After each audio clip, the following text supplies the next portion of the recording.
2+ hours nonstop MLB DFS conversation. It's a 7-gamer, so not a ton of games to talk about. Not the best pitching slate in the world, but we're going to break it down from every possible angle. We're rocking the 3-man booth. Stevie TPFL, you know such things as NASCAR, and you know him from, well, you do appear on the Sirius XM show. For some reason, we haven't crossed paths, but I assume you worked on this past Sunday. I don't know. How's that working out for you? Doing all right? We've done an XM show together. It happened, but I feel like we haven't done it like in a month or so. I don't know if we have bad chemistry or the powers of bees. That's a bad pairing. You do a lot more Saturday shows than I do for XM, and I do a lot of Sunday shows because of NASCAR. So I think that's probably why. But we had a fun show yesterday, talking a lot of NFL, which is always fun, and pumped up for some. Yeah, we talked some NFL with Eric, but I mean everything's good. NASCAR was great this weekend. Hit a 40-1, so that was always good, and won a couple tournaments. So yeah, I mean, good weekend NASCAR. Continue to rock it. I'm very excited for the week off though. Ready to I'm gonna finish my baseball work on Thursday, and then you're not gonna see me online anywhere for 3 days, so it'd be nice. Are you taking a week off, or is NASCAR taking a week off? Is that what's happening? The only off week of the year is Father's Day weekend, so yes, I am taking a weekend off.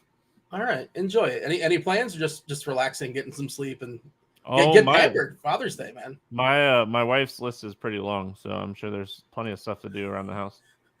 Well, she's gonna put you to work on Father's Day? I mean, Sunday I'll relax, but there's the rest of the weekend stuff I can't get done because we work a lot. Fair enough. And of course, make sure you guys are liking, subscribing, turn on notifications for the RotoGrinders page. We do appreciate that, y'all in chat. But also, let's cross promote Morning Grind. Where are we at, Stevie, as far as Morning Grind followers? I think your goal was 1,000 by the All-Star break. Does that sound about right? There's 1,000 by the end of the year. We're closing in on 600, so I appreciate everyone subscribing. That's awesome. We're growing it, and it's been fun. We have a lot of interaction during the shows, doing them live now, and it's just been fun. So if you haven't already, make sure you go over to YouTube, search for the RotoGrinders Morning Grind, and subscribe.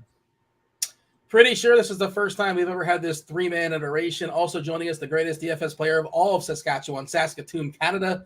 It's TJ Zwarich. TJ, how was Monday? Well, today's Monday. Well, how's today, and how was your weekend? Anything eventful? Anything worth noting? Anything worth bringing up? Today's been pretty good so far. I got some same game parlays for the NBA slate, as well as I made an NBA DFS team, which I haven't done all playoffs.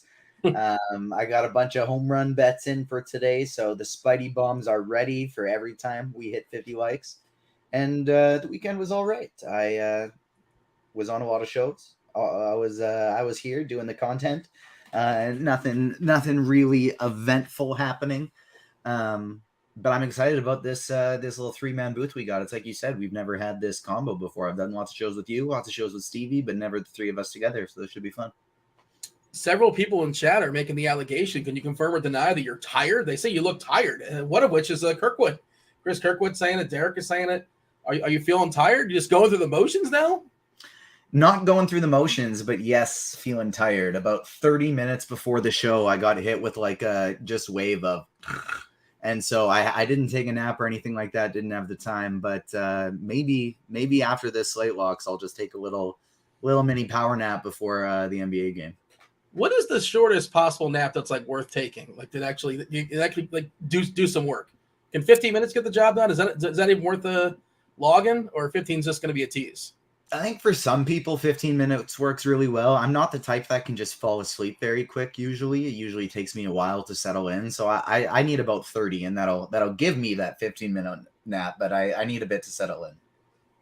In chat, J3 says 20-minute cat nap is gold. Is that the optimal number, Stevie? You sneak in your naps on occasion. I imagine you're plenty busy. So whenever you can get 15, 20 minutes or so, I imagine you take it. Is that the right number? What it's worth grabbing? Yeah, I mean, you wanna sleep 90 minutes or 20 minutes. You don't want to fool around with anything over 20 minutes, because if you start sleeping 30 minutes, it's actually going to be worse for you. So 15 to 20 minutes is a good little nap. If you sleep for 30 minutes, you're probably going to feel worse. If you sleep for 60 minutes, you're probably going to feel worse. But I've read a lot of stuff about naps, and when you have kids, you read a lot of stuff about naps. But yeah, I mean, a power nap I think is about 15 to 20 minutes, and that's usually what you need if you're in that like kind of drowsing off mode. How long is the world's longest nap? When is it like stop? When is it no longer a nap and then you're just sleeping? When do we cap it? 2.5 hours? 2 hours? When is a nap just no longer a nap? I think it's 90 minutes, right? That's the REM cycle. I think anything over 90 minutes is a REM cycle. You're giving me the technical answer. You are well read in this. I've had some real nice 3+ hour naps. I think that's just sleeping though. At some point you're just sleeping. You're not napping. I'm pretty sure like a 7-hour nap is like an oxymoron, right? At some point there's a cutoff. The chat's chiming in saying 2 hours. Apparently that's the number. Brian naps for 8 hours and 30 seconds. 8 minutes and 30 seconds. That's what's the point of that? All right. Tonight's slate, 7-gamer, plenty to talk about. We're here for the next hour plus until we yield to crunch time. You got chief meteorologist Kevin Roth coming in. Weather-wise, nothing really particularly dicey at all. We do have a green yellow in Boston. So as of right now, we're all good when it comes to precipitation. I believe it's TastefulTides. Tim will be joining, and DerekCarty, CEO of the Bat and the Blitz, which is always fun to have Carty on a Texas Rangers slate. Rangers are playing baseball tonight. The Rays are playing baseball tonight, the best offense in baseball, like statistically speaking, facing the worst bullpen. I don't know, worst overall pitching numbers, I'd imagine. Oakland, so that's kind of interesting how it works. And, bad ballpark, obviously, but still a 5.5 total against Kaprelian, who's been certifiably terrible as well. Boston looks pretty good. I think their total was close to 6. Yeah, a little bit below 6 now, but it was close to 6 earlier today against Connor Siebold. Weather Edge does like it a good bit. Let's see, give it a refresh. We have boots in the ground there in chat with Kirkwood. 20% increase in homers in a 194-game sample with the current weather, southeast direction, basically crosswind when it comes to the wind at 10 miles per hour going towards third base. 73 degrees. The dew point is 61. I don't know if that's if the dew point model is popping. I'm not really sure what's going on there, but Weather Edge does like it for homers and an increase in runs at 8% as well. TJ, give me your your 30,000 foot view of this slate. It's a 7-gamer. There's not a lot of pitching you feel amazing about. Some of the pitching is a little bit overpriced. At least it feels overpriced. Life comes at you fast when Zach Eflin is $11K. I think he's 10-8 on FanDuel, but he is facing Oakland, and he's been really good. We'll give him that. But, what do you have? Give me the screenshot here, TJ. Yeah, so like from a pitching standpoint, there's 2 guys that I'm going to be very, very heavily overweight on today. It's Luzardo, and I mean, maybe not heavily overweight on because Paxton's going to be super highly owned, but Luzardo and Paxton are going to be the 2 that I'm loading up my lineups on today. Then mixing in a little bit of ugly, cheap stuff, mixing in a little bit of Eflin, Miller, Webb, these expensive guys. And then few stacks I'm trying to hone in on and cutting the line, not so it's every team on the slate, despite playing 150 and it only being 7 games. But I got 3 or 4 teams that will be making the majority of my lineups today. I was taking a peek at the chat. I apologize. I didn't hear the first part of that. Did you say how many lineups you're playing today? 150. DK, FanDuel? All on DraftKings today. So I got 150 lineups on DraftKings, 1 NBA lineup today, and then a whole bunch of different bets. What do you do with Hero coming back? At least that's the allegations. He's supposed to be coming back tonight. Really tricky for our projection team for sure. Last I saw, I think we gave him 16 minutes, but who knows? I assume he's not going to start. Maybe he's just there in case of emergency. Just really a strange scenario, but Woe's just saying he's coming back. What's inspiring you to make a lineup tonight? Is it you have an angle, you have a thought as far as my Heat? We're gonna lose. I think it's gonna happen. I agree. It's less that I have like a specific angle and more like 2-3 years ago, like when my wife and I started dating. So I guess a little bit more than that now. But when we started dating, she decided that she was going to be a Denver Nuggets fan because she thought it was hilarious that they were named the Nuggets. And I told her they used to be the Golden Nuggets, and that made her like them even more. And so she's a Nuggets fan. I told her their second best player is Canadian, and so she's been kind of following along with them for a while. We watch a few games every now and then whenever the Raptors and Nuggets would play during the regular season. We watch the game. But so we're gonna watch it tonight. And then I also had a same game parlay token bet thing for this like playnow.com Saskatchewan sports betting website. $25 to put towards a same game parlay bet, and so I figured I'd put a couple things in, have some fun, and watch the game. Fair enough. What does she think?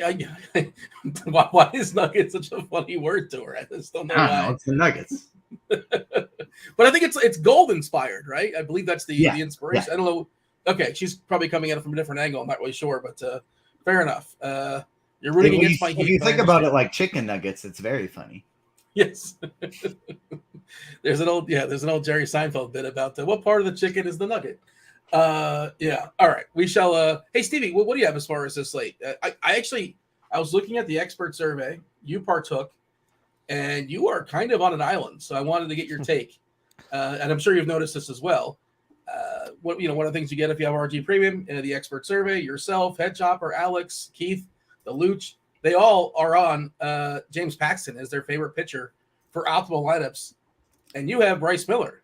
And I wanted to have that conversation because I don't know what to do with him. And he's like overpriced, and he's been terrible or really good. No in between, essentially. I'm curious your angle and, of course, your general thoughts as far as the slate. Well, I mean, I think we all kind of agree that paying up for pitching it makes the most sense today. The cheap pitchers kind of stink for a reason. We want to pay up for pitching. So, I mean, I think that Luzardo, Miller, Paxton, Webb, Eflin all have very similar upside and ceiling, and Paxton's just getting massive ownership today, and for good reason. I mean, he's facing a Colorado team that's absolutely trash.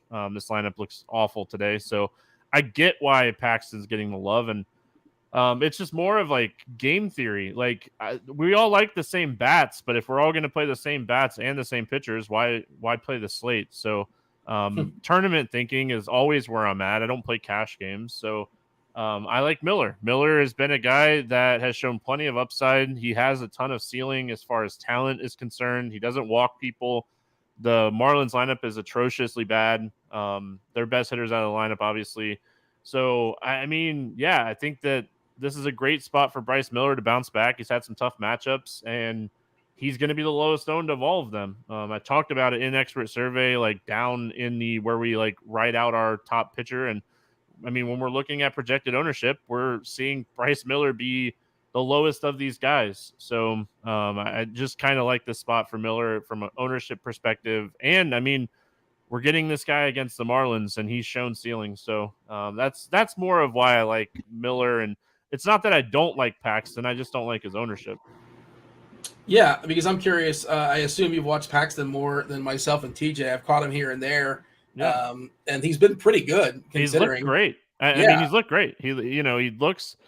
I mean, he looks the deal. Like he's not Seattle James Paxton, but he's good. And he's got a great matchup. So if we're looking at just the matchup and what he's been able to do this year, I mean, he has a 33% K rate and 37% against right-handed hitters. So I think it's crazy if we're not considering Paxton. My angle is I'm going to try to get different somewhere, and where I'm going to get different potentially is being underweight on Paxton. I'm not fading him. I play 3 lineups. I'll probably play him on one of 3 lineups instead of being overweight with like 3 out of 3. Paxton, 52% ownership on DK. That's a monster number. Then we have Luzardo and Eflin both getting like 33, 31. Logan Webb at 22. Bryce Miller at just 12. So I completely understand the angle you're taking with that.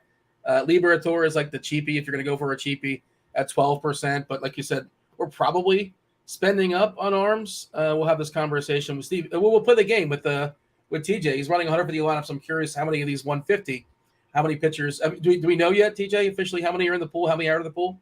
1, 2, 3, 4, 5, 6, 7, 8 in the pool. Okay, we're going to play the game. Marlins lineup just dropped. Arise leading off. That's super annoying if you're playing against him because all he does is get singles and not strike out. Soler, De La Cruz, Cooper, Sanchez, Segura, Birdie, Fortes, and Davis. Like you said, obviously Jazz should be back soon, I believe. I think he's taking the next step or started baseball activities. Okalana just dropped as well. Ruiz, Noda, Loreno, Brown, Rooker, Bride, Peterson, Smith, and Langoliers. What lineup are we waiting for? We have those. I'll tell you what we're not waiting for, because we got 50 likes, so we don't have to wait for our first Spidey bomb. Keep smashing the like button. We already got almost 300 people watching, so this should be a heavily liked show. 3-man booth for a 7-game slate. We're going to have some fun, so keep hitting the like button. Spidey bomb number 1. I believe this is his first game back in the lineup, but he's been hitting with power all year, and these are some insane odds over on Fanduel. And so Spidey bomb number 1 plus 900, Dean. I know you're going to like that. TJ Friedel for Cincinnati going up against Zach Greinke. I do like that. Yeah, it was funny. Our we had Terry Friedel in our player pool. Like I clicked on, I'm like, who is Terry Friedel? I guess the T stands for. And but you know what's funny is this. Does Spidey, is he like a bias for TJs? Is that what's going on here? Are you manipulating the data, or it's just a coincidence that your first Spidey bomb is TJ? I did manipulate the data. I went to FanDuel and I said, TJ, I'm on GrindersLive for RotoGrinders today. TJ Friedel needs to be set at plus 900 so that I can make him a Spidey bomb. Yeah, I like that call for sure. Leading off, well positioned for 5 ABs, about as good as you can be positioned for 5 ABs. Leading off on the road. Zach Greinke not going to miss many bats. I think that's a pretty good one. Do it that like. But what's the next one? 100 likes. We get the another Spidey bomb. Yes, sir.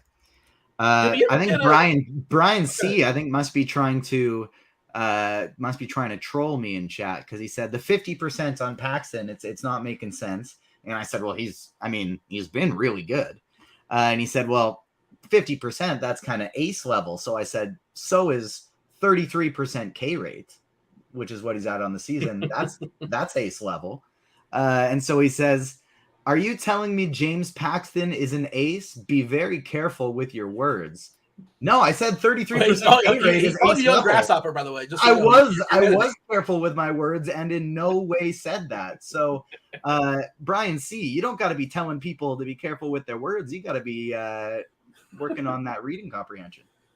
So it's possible that there's 14 pitchers throwing baseballs on a 7-game slate that nobody's an ace. Like, is he the ace of the slate by default? Yes, but is he like an ace in baseball? Not really. He was an ace years ago for Seattle, and that K rate is ace-like at 33%. That's really good. The Sierra's really solid as well at 3.3. The XFIP 3.43 solid too. So actually, you can argue he's been a little bit unlucky, but I wouldn't call Paxton an ace. He has ace-like abilities, we can say, right? But that's sort of a loose term. But of this slate, and why is he getting 50%? Well, because you have to roster. You got to roster 2 of these 14 guys that are throwing baseballs. And some of the names are Tyler Anderson and Zach Greinke and Matt Strahm and Tommy Henry and James Caprillion. So those guys but we're playing the game. We're basically crossing all those guys out, right, TJ? You got the 8 guys on the board as far as your that are in your player pool, your pitcher pool. Myself and Stevie will play the game. We'll go back and forth. But I will say, we'll knock out a couple of the freebies. James Paxton, of course, is in your player pool, yes? Yes, James Paxton is in my player pool. He's at the moment my highest owned guy. But depending on the build, he and burying the lead a little bit, but Jesus Luzardo's in the pool. And so depending on the build, Luzardo is sometimes my highest owned guy. Seattle lineup: Crawford, J-Rod, France, Teoscar Hernandez, Suarez, Pollock, Moore, Tom Murphy, and Caballero. So they have the weaker catcher. There's no Kyle Raleigh. There's no big dumper on this slate. So Stevie, do you want to tell us somebody else that's in TJ's pitcher pool? It's really easy right now. It's actually kind of easy the entire game, I think. We should be able to sweep the board. I mean, I would assume that Liberatore is in his player pool. Going down to the value option, that is the only guy that somewhat makes sense today. So we'll see if that's in his player pool today. There are 2 other guys that don't make sense that are in the player pool down low. But yes, Liberatore is in the pool. I got a pretty disgusting 25% in my most recent build, but I'm going to try and get that down a little bit. Yeah, he's since his debut, he's not been good. Go ahead, Stevie. I was just going to say it makes the most sense. I talked about this on the morning grind. Like, if you're not paying up, I think he's the best option. The Giants are pretty bad against left-handed pitching this season. They're 24th in WRC plus, 3rd highest strikeout rate in baseball against left-handed pitching. So, I mean, you're just playing him more for a matchup. And I mean, he was a pretty talented prospect. So projects for pretty decent point per dollar type of projection. So yeah, I mean, that's kind of why I was going to say Libatory is interesting, but really quick, just going back on like the James Paxton thing, he's getting ownership because he's facing the worst team in baseball against left-handed pitching this year. Yeah, so Paxton's movement is down as far as like his changeup and his four-seamer is not getting as much movement as it was, when he was pitching good 2016, 2017. Fastball's down a little bit. His X numbers are not as good as like you look at like his WOBA and stuff like that. So like there's a lot of signs that say like Paxton's pitching better than he should, and he has the highest strikeout rate of his career with not as much movement. So there are some like signs saying that like there's going to be some regression. I just don't think anybody thinks the regression is going to be against Colorado today. All right, so Stevie, to your point, lefties, Colorado versus lefties, active roster. This is insane. I was looking at this earlier, and I guess I didn't click the active roster button. So their strikeout rate versus lefties this season, the active roster is 30%. That's enormous. That is the biggest in all of baseball. Stevie, you tell me what you think their WRC plus is, their weighted runs created plus is. 100 is an app. Well, then TJ, you play the game. Stevie, you're not going to play. You know how WRC plus works, TJ?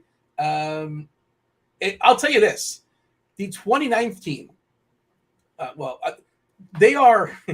they're 25 points worse than the second worst team in baseball versus lefties, Cleveland. It's outrageous how bad they are. It's just kind of the point we're making. But what would you 3? A little bit lower. It is 63. Well, no, you're not. You got to click the active roster button. I mean, I'm looking at Fangraphs leaderboard. They're 63 WRC plus. Wow, that actually was a full-on guess, so that's cool. I'm saying 61, so this is so weird, but whatever. It doesn't matter. There's no point swallowing. They're still bad, no matter what. Yeah. The Brewers are bad too. You mentioned Cleveland; they're really bad against lefties. Kansas City's been really bad against lefties this year, and the Giants. All those teams have been really struggling against left-handed pitching this year. They also have this person named Coco Montes in the lineup today. Blackman went in the IL. I don't know if he was the direct replacement. Montes, I believe, has played one game, he hit a home run. Good for him. But he's not a prospect, right? He's struck out a ton in the minor leagues. Let's see, in 2022 in AAA, he struck out 27%. This year, struck out 23% in AAA. Projecting going forward, do we even have a projection of him going forward? Or is anybody like a Steamer or the Bat? Like he looks like a good guy to pick on, essentially, is what I'm getting at as far as Paxton. A bad lineup is even worse there for Colorado. The rest of it, of course, not particularly good. Profar, Tovar, McMahon, Diaz, Grichuk, Jones. Jones, another guy, a lot of power, but he has holes too. There's Montes, Montero, and then Doyle. This lineup most definitely does not rule. 3.66 is the total for Colorado, despite it is a negative ballpark shift, but still a good ballpark to hit in, obviously. But everything is a negative ballpark shift for the Rockies. Anything else here we should say here as far as Paxton, TJ? It's just, I think the ownership is justified. I just do, because of the slate, the nature of the slate. It's a small slate. It's a great matchup, and there's not a lot of great pitchers. He's even cheaper than some of the other guys. Like Zach Eflin's been good, but we're getting a discount down to Paxton. Yeah, he is numbers wise the best play on the slate, and I'm not confident about it enough either way to allow him to make or break my slate. So I'm going to be pretty close to even with the field on him. Pistol Pete in chat says that it's Coco Montes, I guess, is $29 on Yahoo because their algorithm tends to what have you done for me lately? Well, he's had one game, rate a home run, and I guess that was enough. That's all their sample size, so he's $29. Which, if you don't play on Yahoo, that's a completely outrageous price, and he'll be 0% owned. All right, so who else is in your pool? Logan Webb. Webb's got to be in your pool, right? Sure. Webb is in my pool, 24% right now. What's to say about Logan Webb? He's pretty good. It's a tough matchup, but it's not a great pitching. I don't know. If we're playing the game, I don't have that much to say about every single guy in my pool. Sometimes it's just they make the pool, right? We're here for 45 more minutes, TJ. You got to fill some time. Touche. Great point. He's expensive. It's a tough matchup, but he's good. I was looking through the Slate IQ stuff, RotoGrinders premium tool earlier today, and it did show him as going quite a bit overowned. Both Logan Webb and Zach Eflin were the two that Slate IQ were viewing as the most overowned guys today. And so based on that, those are the two that I'm probably going to be the most underweight on today. I'm throwing in some cheap darts and getting some more Bryce Miller, just like Stevie is today. And so Webb and I guess I'm pretty close to even on Webb, but then Eflin is among my lowest owned guys today. So hold that thought for a second. I want to get Stevie to chime in as far as Webb. Your thoughts as far as Logan? I mean, the Cardinals are one of the most hit or miss offenses in baseball this season. When they're good, they're one of the best teams in baseball. When they're bad, they're one of the worst teams. So I think this lineup's really tough for Webb. Not a ton of strikeouts in this lineup. Webb's going to throw a lot of strikes. He's going to go deep into the game if he's pitching well. Has one of the highest pitch count averages on the slate. Doesn't walk guys. So, I mean, if he's pitching well, 7-8 innings here is doable for Logan Webb. I mean, the matchup's tough. TJ kind of said it. If we look at recent numbers for this team, the strikeouts are up, but the power and WOBA is up as well. So, I mean, it really just comes down to what's going to happen. And again, like in a 3-entry max, Logan Webb is a guy that I don't have in any of my builds right now. So we'll see how that works out. But right now, I don't have any Webb, and it's not on purpose. It's just I like some of these other guys more. And in a 3-entry max, I don't think I'd have him either. I don't think I'm going to either in my single entry stuff. I'm fine with it, but I don't think I'm going to get there. I'm not going to yell at you if you want to play him. And his ground balls, if BABIP's going in his favor, he's a guy that can go like 7 or 8 innings, assuming that pitch count is in check. Ground balls on the season for Webb, 58.6%, only 25% fly balls. He does a really good job of subduing homers, subduing power. I feel pretty good about him. The ballpark there plays pretty fair in St. Louis. I don't really want to pick on that offense. But they've certainly been a little bit inconsistent, right? It feels like they've been underachieving, and they're much better historically against lefties. I'm fine with Webb, but he's not my favorite. Luzardo, did we get an official Luzardo take, Stevie? I like him a lot. This team is a team that strikes out quite a bit against left-handed pitching. You were talking about worst teams. Not worst team, but third highest strikeout rate in baseball, tied with Colorado, is Seattle. So ton of interest for me in Luzardo. He's a huge strikeout guy. My hot take in expert survey today was he gets 10 plus strikeouts in this matchup. So I think he has the highest ceiling on the slate of any pitcher on the slate. So love the matchup for him. Just look at the strikeouts. Like even Julio Rodriguez is at 35% this season. Teoscar's at 36%. Suarez is at 35%. Tom Murphy's striking out a ton. Dylan Moore's in the lineup. This guy hasn't hit a broadside of a barn this season. So they have lefties in there. Just a fantastic spot for Luzardo. Ballpark downgrade slightly, I guess, but still just a fantastic spot for Luzardo. And I think this is a high ceiling spot for him today. TJ, we have another Spidey bomb incoming. I see you talking about it in chat. Did we hit 100 likes? Not quite, but we got almost 400 people watching. I know we're going to get people smashing that like button right now, popping it up there to 100. But I saw Kirk D's mentioning Ellie De La Cruz in chat, and that, in fact, is Spidey Bomb number 2. The young gun has some great odds today, plus 600 to hit a home run over on Fanduel. Absolutely love that. He's in a bunch of parlays of mine today. Kyle Schwarber is not a Spidey Bum, but that's another guy that Kirkwood mentioned, and I have a lot of Kyle Schwarber in my parlays as well. But Ellie De La Cruz is number 2. There's some really good odds in general on the Reds today. You can get McLean for plus 800 to hit a home run. I like that one a lot as well. But Ellie De La Cruz, Spidey Bob number 2. Were you following the night of his first home run and the kind of the negotiations that were going on with the guy who caught the ball? Did you catch that on Twitter? Yeah. So apparently they lowballed him from the start. Obviously you hit your first career home run. Some reps from Cincinnati came over and started talking to this guy. By the way, sitting in the last row with all his buddies with his squad, 450 feet deep. You don't really expect it, but he's got his homer ball. I'm curious, TJ, what are you asking for? I asked this on Twitter. I got a variety of answers. Some people asking for like millions of dollars, like thousands of dollars, like season tickets for life. Like, let's be realistic, Some people even said, you know what? I would just give him the ball back. The dude hit it. Let's just let him have it. There's too much greed in the world. That's what somebody said. So what would you do, TJ? And just to spice it up a little bit, let's just say it was, I'm sure who's like the number one prospect for Toronto if there was their first summer ball, because Vlad. then all of a sudden now you're like Vlad a couple years ago is a good example. Yeah, you caught Vlad's first summer ball. You're gonna give Vlad, you're just gonna hand it over to him. How does this work? How do negotiations go down, and what do you ask for? What are your demands? Especially considering, like, if you're in that spot, you are probably a fan of the team. And so when you put it in the sense of like Vlad, for me, that actually did differentiate how I thought about it a little bit, just over some kind of random other number one top prospect. If I was at a Jays game, maybe I'd think a little bit differently.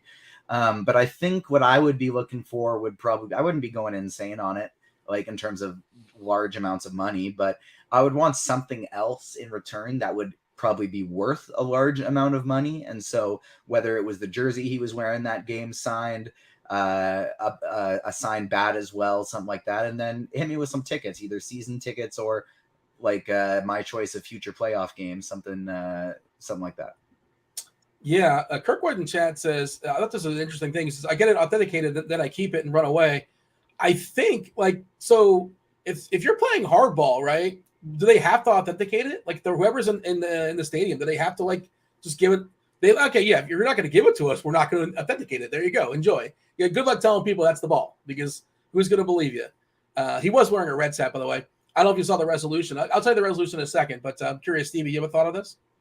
So there are I'm pretty sure there's 2 MLB authenticators at every single baseball game. Oh. Pretty sure. I could be wrong, but I'm pretty sure. Even Oakland? I'm pretty sure that there's 2 at every single baseball game, and I'm almost positive that on a baseball like that, they have to authenticate it. Interesting. Okay. I watch what's his name? Oh my gosh, it's slipping my mind. The YouTube guy that is like the ball tracker, the ball hunter. Not the jerk that steals balls from kids. Zach Hampel, that kid? Okay, Zach Hampel has a bad rep. He gives kids baseballs all the time. All the time he gives kids baseballs. But yeah, I watch him all the time. And he steals 100 and gives 2 back. Probably right, but no, I remember watching a video for him that he talked about it, but I'm almost positive that there's 2 authenticators at every stadium, every game. I don't know. I think that they have to. I'm pretty sure they have to if it is a home run. Interesting. Yeah. I think so. I remember like one of the McGuire homers. It was not authenticated for whatever reason, and that guy got screwed. Basically, I don't know why it wasn't authenticated. I think it was either like the 70th or the 62nd. I remember seeing a thing on it, and I can't tell you the reason why. But you know what? He was going to give the ball back to McGuire, and he said, "All I want is I want to be able to hand it to him in the clubhouse." You know, and McGuire refused. Like, really? What? That's all? Like, he's like, "Nah, I'm good." So, well, you know, like every foul ball and everything, like not every foul ball, but like, so when a ball hits the like clay and the umpire throws it out, you know, like every single one of those baseballs are authenticated, right? That's why the authenticators are there. You know that, right? Did you know that about baseball? Well, authentic for what? That this is they have to log. Ball hit by no, not foul balls. So like, no, okay, so foul ball that stayed in. Like, so like, all right, I throw a ball in the dirt. Catcher throws it over, umpire throws it over to the dugout. They log those baseballs. They keep a log of those baseballs, and they authenticate every single one of those baseballs and log them. I didn't know you didn't know that. I'm teaching you things today, Dean. You're welcome. No, it's interesting, but I thought only the ones that were like of note. No, every single baseball that foul ball to the in the right field stands. Like, what's the that doesn't I said the wrong, not foul ball. Like, so if a ball that stays in play that is like thrown off to the dugout or something, like a guy throws a bad pitch, the ball gets scraped up, they throw it over, and you can usually see them if you're watching like baseball games. They're usually sitting on like the first base side or the third base side and over by the dugout, the authenticators, and then they'll log those baseballs and then they'll get used for something. Kid ended up negotiating. I say kid, whatever, he's in his 20s, I imagine, but he ended up negotiating. He looked at his friends, looked at the entire squad. According to this, at least the story I'm getting, what I can tell from the tweets from Cincinnati, the Reds, they got a picture taken with De La Cruz. Looks like he got a bat signed by him, and every one of his friends are with him. Like, he was like rolling like 7 or 8 deep. They all got it looked like a signed ball. So, he did pretty good. I don't know if you got tickets or whatever, but good. I don't think I would have asked for. I don't think I would have asked for money. I think I would have asked for like a signed bat by him or the team or something. I don't think like. how do you I don't feel like Judge's home run. I mean, sure, but like a kid's first home run, like give him the baseball.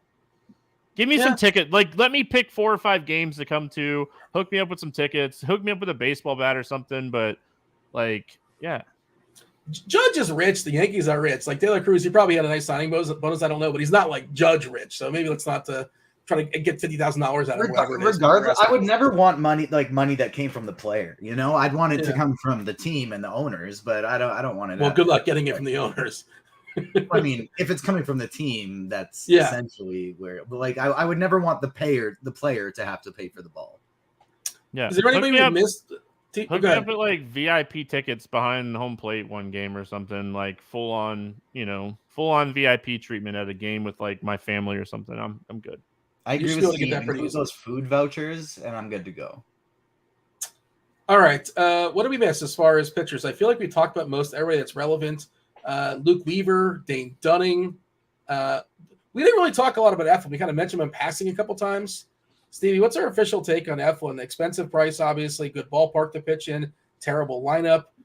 Eflin kind of, sort of, somewhat overachieving this year. When you look at his history, 25.7% as far as the K is really good. The walks are awesome at 3.5%. The ground balls are good at 53.9%. He's a 2.97 ERA and it checks out with xFIP 3.07, 3.2 as far as Sierra. He hasn't been super lucky. He's just been good, getting a lot of ground balls, not walking anybody, and striking out a fair bit, and facing a bad Oakland team. It just seems weird, right, Stevie, that Zach Eflin is 11K, but I'm okay with it. I don't like the thought of it because in a vacuum, but here we are. Yeah, I mean, Oakland has been better here recently than they were a month ago. They've called up some guys. They're getting on base with Ruiz, and he's stealing. I think he's over 30 stolen bases now. I mean, just not as bad as they were to start the season. This is a team that was ranked bottom in WRC plus for, I feel like, for months, month and a half. But I still don't mind picking on Oakland, and I think Zach Eflin's definitely a guy you can pick on them. He's going to throw strikes. He doesn't walk people.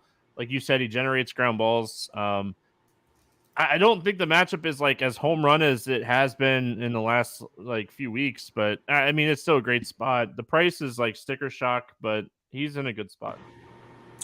By the way, quick Google search. Apparently, De La Cruz only signed for his signing bonus was $65,000. Yeah, so, he's not. Yeah. Yeah, I don't. Yeah, that's so. Yeah. You are not making much money until your until your signed contract after all of your years.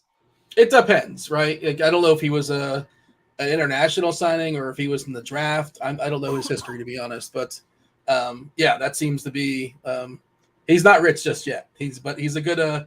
He should be good going forward at some point once he gets like you said, team control after 6 or 7 years, 8 years, whatever it is. His next contract should be pretty sweet.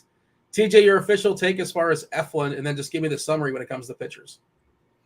Yeah, he is, of the high-priced guys, he's my lowest priorities. He's not getting the X button by any means, but he's not going to be in too many of my lineups today. He's going to be among my lower-owned guys, and even though his talent is obviously at a different level than these guys, he's going to be equal ownership level as the cheap, not-so-great dart throws I'm throwing today. King of Smack in chat. Chief's not here, but he wants to give a shout-out to him. Just Chief, way to go, man. Appreciate them calls the other day. Helped me win $34K. Nice. So, wow. Congratulations, King of Smack. There you go. Nicely done. I wonder if it was that you're watching his Pick'em show at 10:30 in the morning. You applied his thoughts to DFS, or was he on the DFS show? We're talking about building a parlay of some sort. What did you win there, King of Smack? That's very nice, though. Congratulations.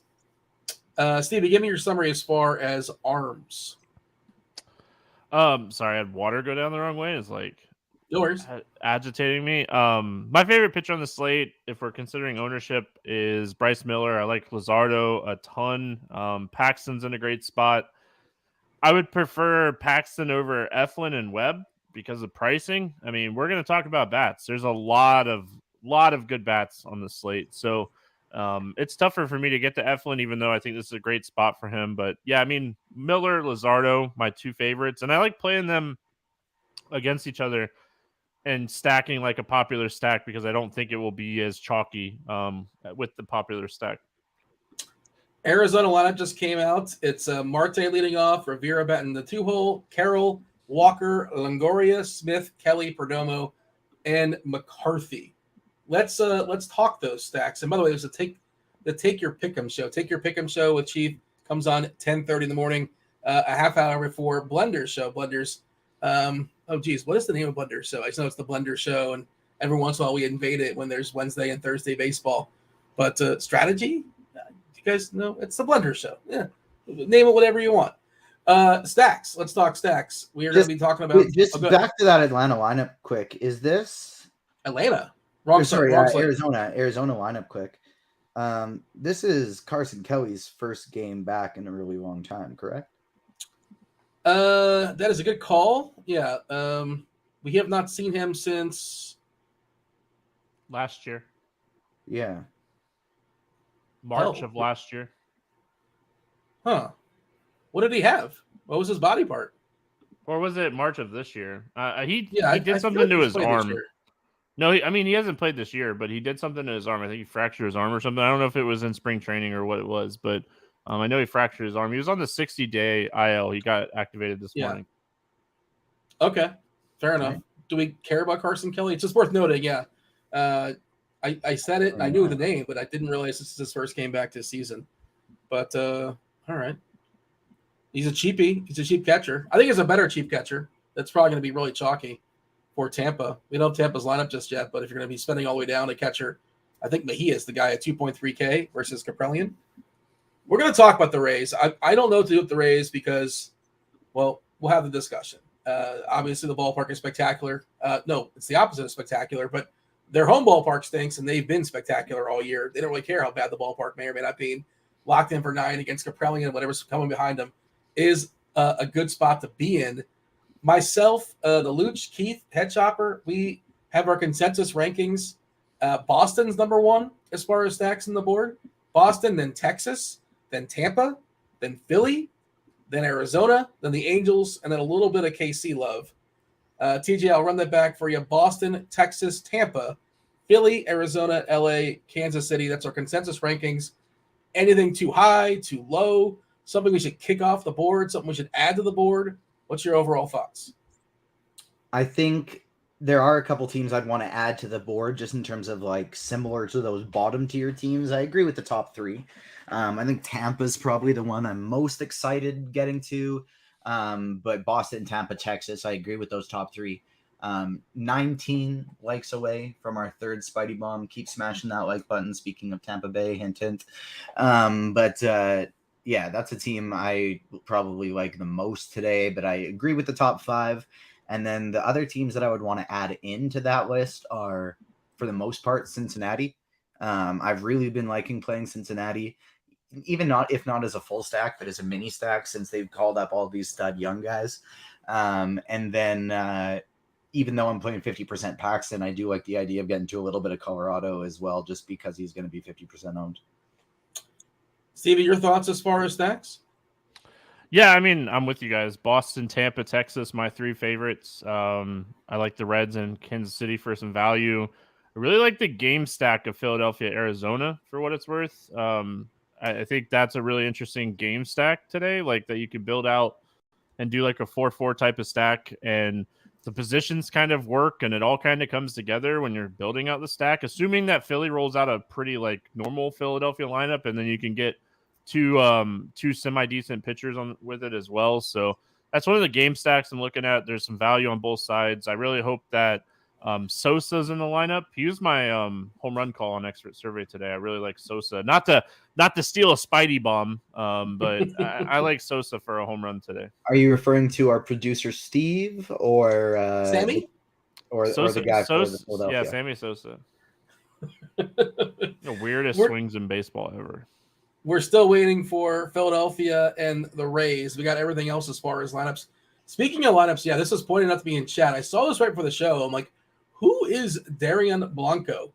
I don't know who Darian Blanco is, but he's 2K on DK. He's batting 9th at home, so that's not great. But I'm looking at his minor league numbers, Stevie. Do you have any idea who this guy is? He's a 30-year-old who's not a prospect because he's 30 years old, 6 feet, 170 pounds. but he's got a wild stat. In 2023, he's played 49 games in AAA. How many stolen bases do you have in 49 games, Stevie? I'm framing the question. 11. Well, no, that's not even noteworthy if it's 11. He's got 22. TJ? 49. Who are you talking about? I didn't hear A you. person that exists, Darian Blanco. I don't. He's 30 years old. He's not a prospect. He's batting 49, Dean. 49.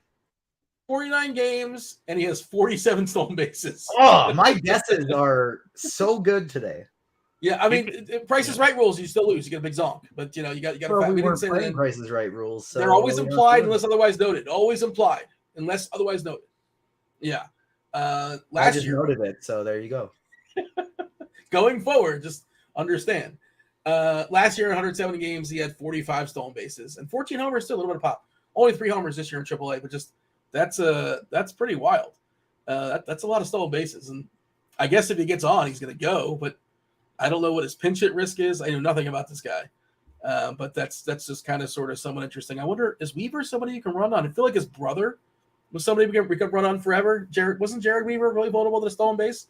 Doesn't matter. He's not throwing baseballs tonight, but yeah. I assume he's going to go. I want to pull up Weaver's stolen base thing on the fly. We do have, 25 minutes until we yield. They're not brothers, by the way. You know that, right? Were you just like saying it because they're not brothers? Are you sure? There's not Weaver brothers? Am I making that up? Yeah, they're not even close, Dean. Luke Weaver's from my hometown. What do you mean not close? You're either brothers or you're not. They're not brothers. Like, so it's definitely. Hey, listen, they're both named Weaver. They're definitely brothers. They both pitch. But they're as close to brothers as me and you are brothers. I didn't. Was there another Weaver brother? They're both out of the league, and this is a third Weaver that has nothing to do with them. I have no idea. But there was Jeff and Jared Weaver. Thank you, Eric. So I wasn't completely ridiculous. Yeah. This is the long lost Weaver brothers. So there was 2 others. I watched Luke Weaver pitch in Little League. Really? He's from my hometown. He's from my hometown. No, he's not as old as me. I played baseball with DeGrom. Yeah. Did you ever hit against him? He didn't pitch until college. Really? Yeah, sophomore, junior year at Stetson is when DeGrom started pitching. That's so weird. Stetson's a college in Florida. People don't know. Yep. Yeah, that's I didn't know that. That's pretty wild. Huh, interesting. Was he probably was a really good hitter, I assume? Who, DeGrom? Yeah. Played shortstop. Played shortstop, played like a wing basketball player in college or in high school too. Played against him in baseball and basketball in high school. How's his basketball game? It was good. He was really good at basketball. All right, the chat is correcting me. My apologies. I thought it was one of the Weaver brothers. There's only 2 Weaver brothers apparently, so my bad. Little fuzzy math there. We got 25 minutes till we yield to the crunch time. You got TastefulTides Tim. You have DerekCarty, CEO of the Bat and the Blitz. Make sure you get your Texas Rangers questions loaded up and save those for him. We do want to make this as interactive as possible. And again, we're here. The show is yours at this point. Whatever's on your mind, by all means, fire it away, chat. Questions, give us the details. Details help. You know, if you're thinking about a lineup on Fanduel, let us know if it's for cash. Let us know if it's for tournaments or if it's for large field or single entry. All that kind of stuff is helpful in answering your question. And yeah, feel free to fire those off now. We have plenty of time to knock out as many questions as possible in the chat. Typically, you know, when crunch time comes on, Roth, he will yield to the premium Discord channel. But right now, we have time to yield to the YouTube. So fire off your questions. They can be baseball related, that they're encouraged, but whatever's on your mind, by all means, we gotta kill 20 minutes here, TJ. 6 likes away from the next Spidey bomb, so I know people are going to be smashing that right now, getting us up over 150. But let's get to 200 because we got almost 500 people watching. We still got the time, and I got home run picks on home run picks on home run picks ready to go in the bank today. I did a bunch of different parlays. Number 3, Spidey Bomb. It's Josh Lowe. You can find him for over plus 500 today at different sites, plus 525 at Caesars. Oh, it has dropped actually recently to 450 and 475. So you got to pounce. Maybe I should have done that one first, but I still like him today. The two teams, the Reds and Tampa, are two teams that just have, in their entireties, the whole group, really good home run odds today. So check those out. And yeah, Spidey Bomb number 2 is Josh Lowe. Now the chat's just throwing out fake brothers. Garrett Anderson is not brothers with Tyler Anderson. I'm fairly certain of that. Seabold revenge game. Yeah, that's right. Yeah, Stevie, you're locked in on your Red Sox. Did he leave under poor terms there in Boston? Is he vengeful? Does he have a little John Wick in him? How do we feel about Seabold versus Boston? He's terrible. He left because he was terrible. I mean, this guy, yeah, he's not good. I mean, I don't know if we traded for him or we signed him from Philadelphia. I know he was drafted by Philadelphia. Just never really worked out and was always terrible. So I don't know. I don't think he was traded. I don't know. He potentially was in the Trevor Story deal or something like that, but yeah, he's awful. 16.7% Ks this season. That's pretty poor. Yielding way too many fly balls, especially for Fenway, 46.1%. He's been lucky homer to fly ball, just 9.9%, still yielding 1.32 per 9 on the season. We sent him to Colorado for nothing. Cash to be named later. There you go. $3. Yeah. By the way, it's Stevie. Fill our soda machine for the year. What movie? That would be Moneyball, the greatest baseball movie of all time. Oh, Moneyball, damn. Washing machine, semi-pro. Yeah. So, that's a different sport altogether, TJ. Come on. So he didn't say what sport. He said what movie. Yeah, but why would he be talking about like Air Bud out of nowhere? Actually, Air Bud wasn't. He's on a sports show making a reference to a sports movie. That's a common thing. What sports show is he on? What specific sport? GrindersLive right now. Yeah, I see you dodging. You're playing. You're like Vince Vaughn over there playing dodgeball. Dean, what are the 5 Ds of dodgeball, TJ? The NBA finals are probably going to end today. It's okay to make a reference to a basketball show too. TJ, do you know the 5 Ds of dodgeball? That's absurd. But they're not probably going to end. Well, yeah, they are. They're likely going to end. They're going to end. I was trying to put on my Heat Homer hat, but I don't think it's happening, unfortunately. Stevie, why did Boston throw Chris Sale like 122 pitches in back-to-back games, and all of a sudden he's on the IL? Like, who could have foresaw that coming? I mean, when you're paying the guy, another guy I played baseball against. When you're paying the guy as much as you're paying him, you got to try to milk as much as you can get out of him, right? I suppose, but his history of injuries. We have a question in chat from Joseph asking about weather issues. No, the only thing we have here is yellow-green for Boston. I think it was green-yellow before, so maybe it got like a tick worse, but still yellow-green. Not concerning. Roth will come on 15, 20 minutes or so. He'll add some clarity to it, but I'll drop this link in chat. I'm seeing no concerns as of right now. Let's see. I once played Jerry Blevins. It's a random reference. I feel like I missed some of these questions. Somebody scrolling up. I saw people asking about Texas earlier. Yeah. So TJ, let's talk about your favorite Rays bats tonight. Let's just have this conversation because the Rays are notorious for getting, the platoon. They love their platoon. That's what, the analytics.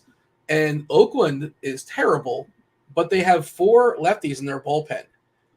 How concerned are we with guys getting swapped out of this game for Tampa? That's a little conundrum I have. Like guys like Raleigh, he's popping in models right now, but what if he gets kicked out of the game? What are the chances of him getting kicked out of the game? I guess Carty can speak to that as well. We can take a peek at the bat, but how concerned are you with that, basically? Because I'm a little bit concerned. Oakland's got a lot of lefties in their bullpen. They're not good lefties, but they might just still kick their lefties out of the game when the left-handers come in. Yeah, it's definitely possible, but I don't know. I feel like Kaprelian is the one that is the matchup I'm excited about for the lefties anyways. And so if by the 3rd, 4th at bat they haven't done anything, then my Rays stacks, they probably haven't done anything either. So I'm not super worried about that. But Rayleigh's probably, I think, the only one we'd have to worry about of him getting taken out for Hanley Ramirez. Outside of that, I don't think we're really going to see any. Did you say Hanley Ramirez? Yeah, I always accidentally say Hanley instead of Harold. Slips out all the time. I've done that a few times. Harold Ramirez. Took me a second. I'm like, Hanley Ramirez is back? I used to love Hanley Ramirez.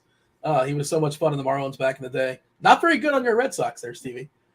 Yeah, so there's one, two, Long, Lovelady, incredible name there for the Athletics. Richard Lovely, that is, the reliever for Oakland. Sam Moll and Waldachuk. We have not seen Waldachuk work since Wednesday. The other three lefties did work yesterday for what it's worth. So just kind of noting it. Stevie, do you have a concern for this? Because I'm a little bit paranoid about my guys getting pinch hit for. How concerned should I be about Tampa lefties? I mean, it's definitely tough to – because, I mean, Caprillion is terrible. Oakland bullpen is atrocious. So they might be up by enough where it doesn't matter. So I think Luke Riley is a guy that you worry a little bit about, but, I mean, he's also one of my favorite hitters on the slate. So I don't think they pinch hit for Josh Lowe.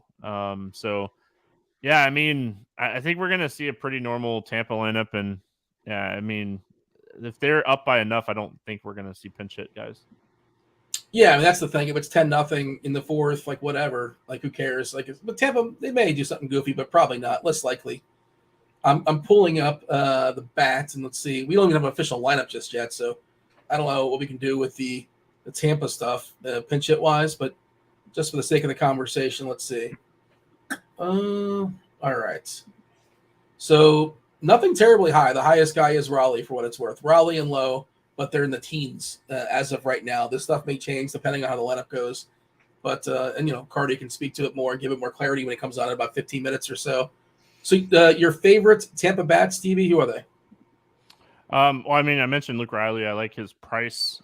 Josh Lowe, I'm with everybody else. I have a ton of interest in him today. Wander Franco, always up there.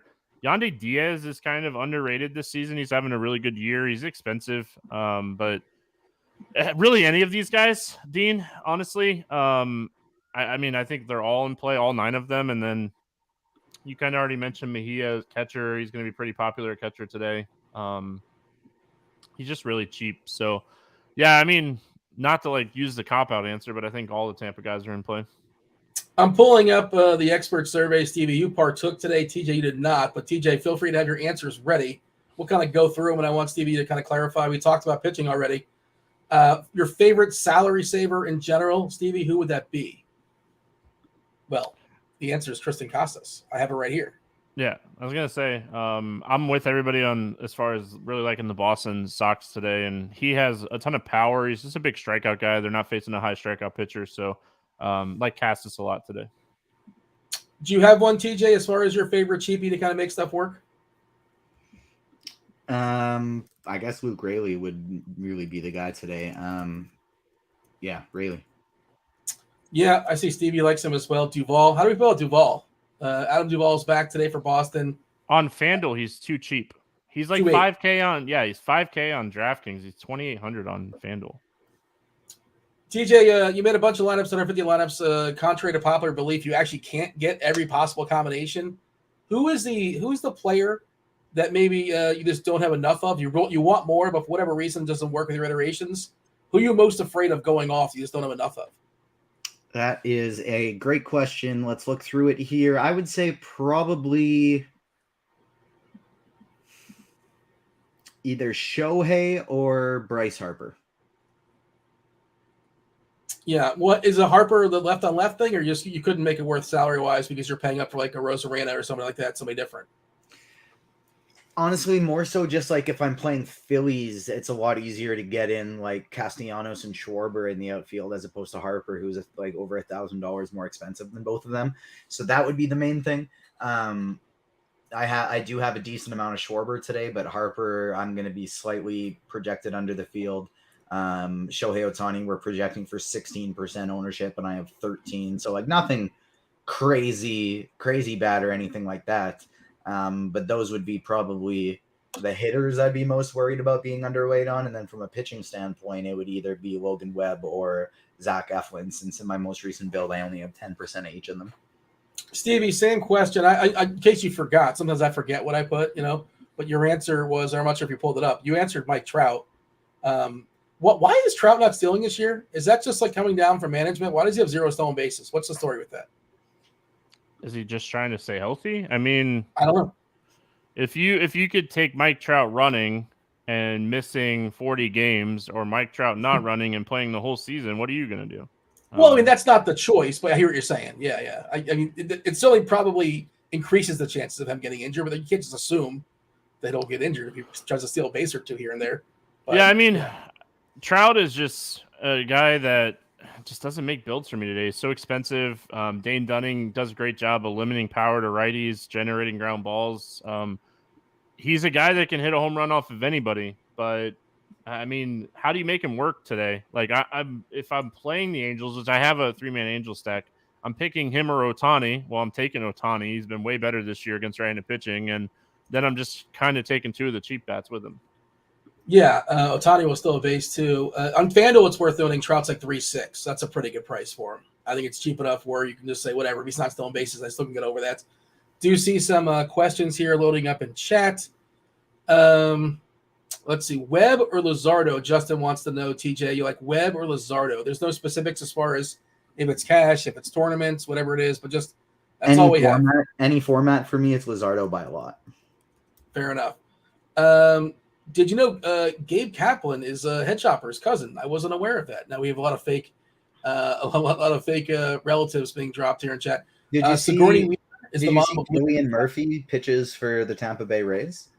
Yeah, it really is wild. Like I've watched Glasnow pitch before, but I've never really noticed it until once you see it, you can't unsee it. It's like, yeah, he's that one picture specifically was like, oh god, that actually is Killian Murphy. Until you realize Glasnow is like 6'7" or whatever he is. Is it Killian? It's not Cillian. It's Killian. Killian, yeah. Killian. Okay. Look, are we looking forward to Oppenheimer? I might actually put on pants and leave the house and watch it in the theater. Are you gonna do the Barbenheimer double feature? The what now? Barbie and Oppenheimer both release on the same day, so that's a thing a lot of people are doing is the Barbenheimer double feature. I know they used to give couples nicknames like Brangelina and stuff. I didn't know that they do this for movies as well. Is this something your site came up with, or is it out there in the ether? No, that's very very commonly out there in the ether, just because it's arguably the 2 biggest movies of the summer are releasing on the same day.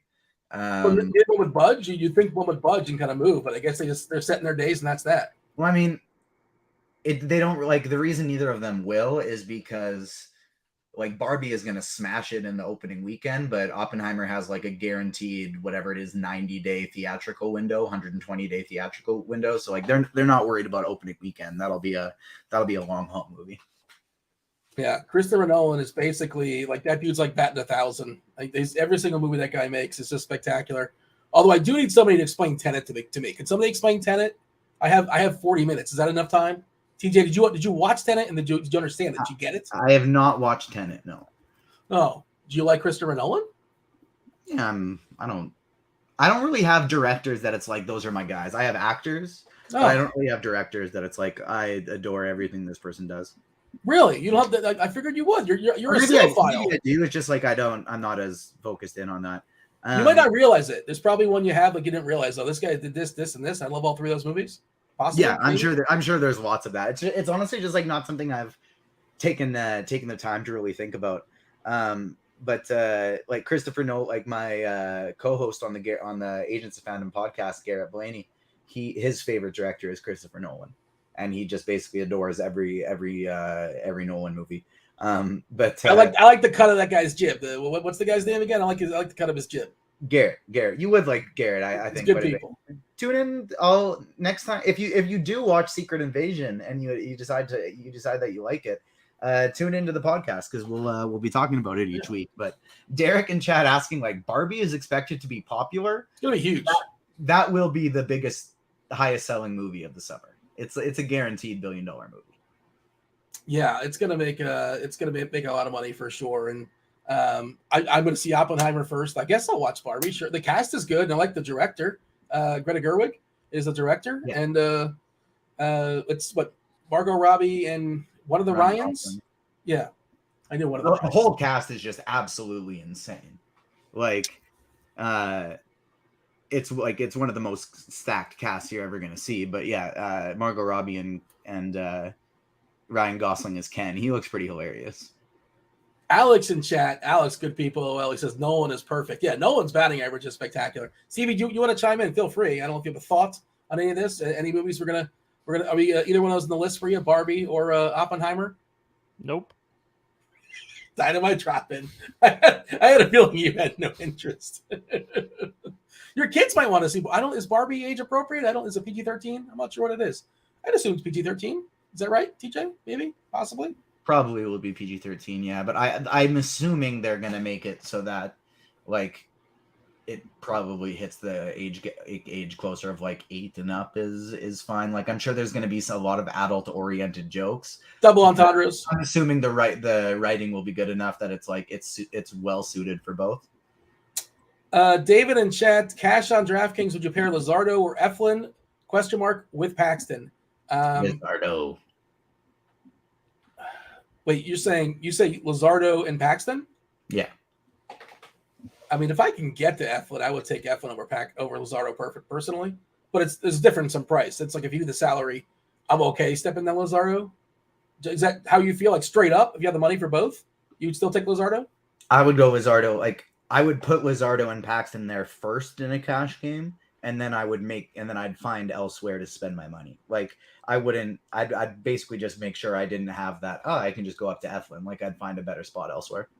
I think we have an 8v8 in chat, which is amazing. I'm pretty sure. Nathan, I appreciate the question, but I believe you're asking 8 hitters versus 8 hitters, and that's like we could go like 4v4, right? I think we're capable of doing that. But TJ, 8v8, we got to cut it off somewhere, right? We can't just literally an entire lineup. Yeah, I think 8v8 might be a little bit too much. Yeah, there's a lot of good names though in that you're throwing out there. I like a lot of the players that you've had in the conversation, but try to whittle that down to like a 4v4 or a 3v3. By the way, Chad was asking, somebody was asking before, Stevie, why not pick on Liberatore? Liberatore has not been good since his debut. They've kind of jerked him around as far as like getting out of his rhythm, getting out of his like when he's going to start, when he's not going to start, when he's coming out of the bullpen. Again, he hasn't been good in the last couple of starts, and out of the pen, who cares? Doesn't really count. But what about Sam Fran? I just don't like playing Sam Fran a ton. It's like a general thought, and I'm kind of ignoring them. Maybe that's a mistake, and I'm also not playing enough lineups. What's your the thoughts as far as the Giants today, Stevie?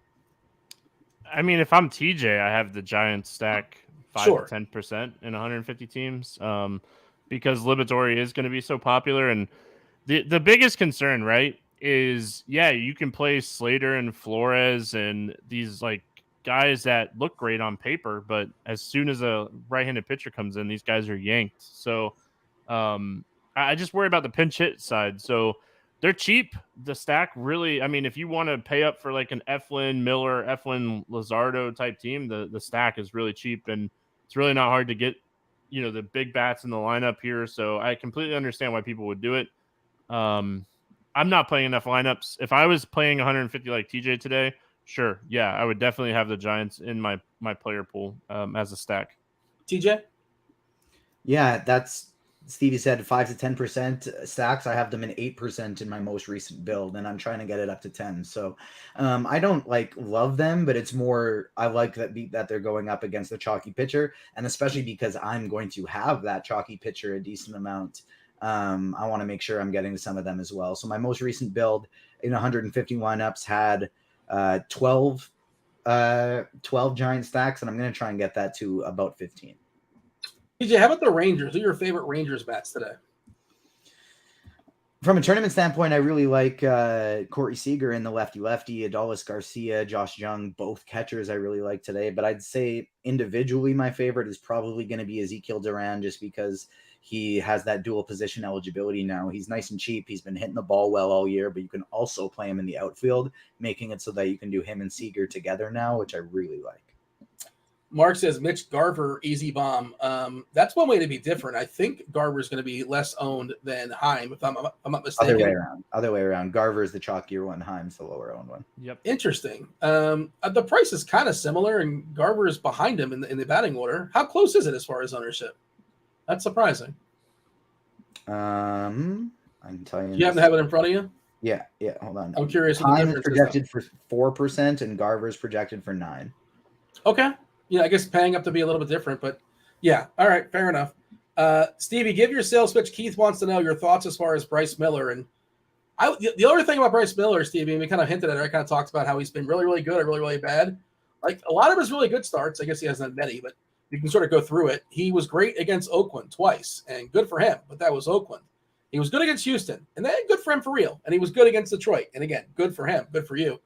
But the Yankees beat him up. Texas beat him up. He's had back-to-back negative scores in his last 2 games. But it's the Marlins. The Marlins are pretty terrible. There is some contact guys in the lineup, obviously, but you're foreseeing one of the upside games for Bryce Miller. And your argument had was the best argument, I think, is his potential upside here at a low ownership. But yeah, give the pitch as far as Bryce Miller. Yeah, I mean, the ownership is the thing that really jumps off the page to me. He's facing Miami. This is not a good offense. Their best hitter is out of the lineup right now. Big-time prospect, top 100 prospect, big fastball, good curveball. I mean, just look at the lineup. The lineup just doesn't look good on paper. This is a great spot for him. You mentioned he pitched like good against Oakland. I mean, I would probably take Oakland's lineup over the Marlins lineup right now. So I don't think that's saying much. Where he struggled is look at the teams he's faced. I mean, a lot of his X type of numbers look really good. So he's getting a little unlucky. I mean, he's just a guy that I think has a ton of talent. You don't become a top 100 prospect in baseball by being bad. Big time spin rate on his curveball and changeup. Like, I like this guy a lot, and I think this is a great spot for him to kind of get back on track. TJ, as a lineup instruction, GR Sauce is running with 5 Diamondbacks, 3 Reds, and 2 high-priced pitchers in DK tournaments. How do you feel about that as far as lineup instruction? 3 Reds, 5 D-backs, and 2 of the big boys up top when it comes to pitchers. I like it a lot. Where do we get as far as Spidey bombs? We have one more on layaway. How close are we? We hitting the like button? I got 2 more on layaway if we were able to get up to 250 likes, but we're only at 176 right now, so it'll be tough to get up to 200, but we'll see. If people hammer that like button right now, there's over 500 people watching, so it should easily be doable. You just got to take your mouse, slide it over, click it. You're on your laptop, slide your finger over. You're on your phone, click hide chat, hit that like button. It should be really easy. So I do have 2 more potentially on layaway, but at least 1 more. Did you play Gausman yesterday? Your boy Gausman?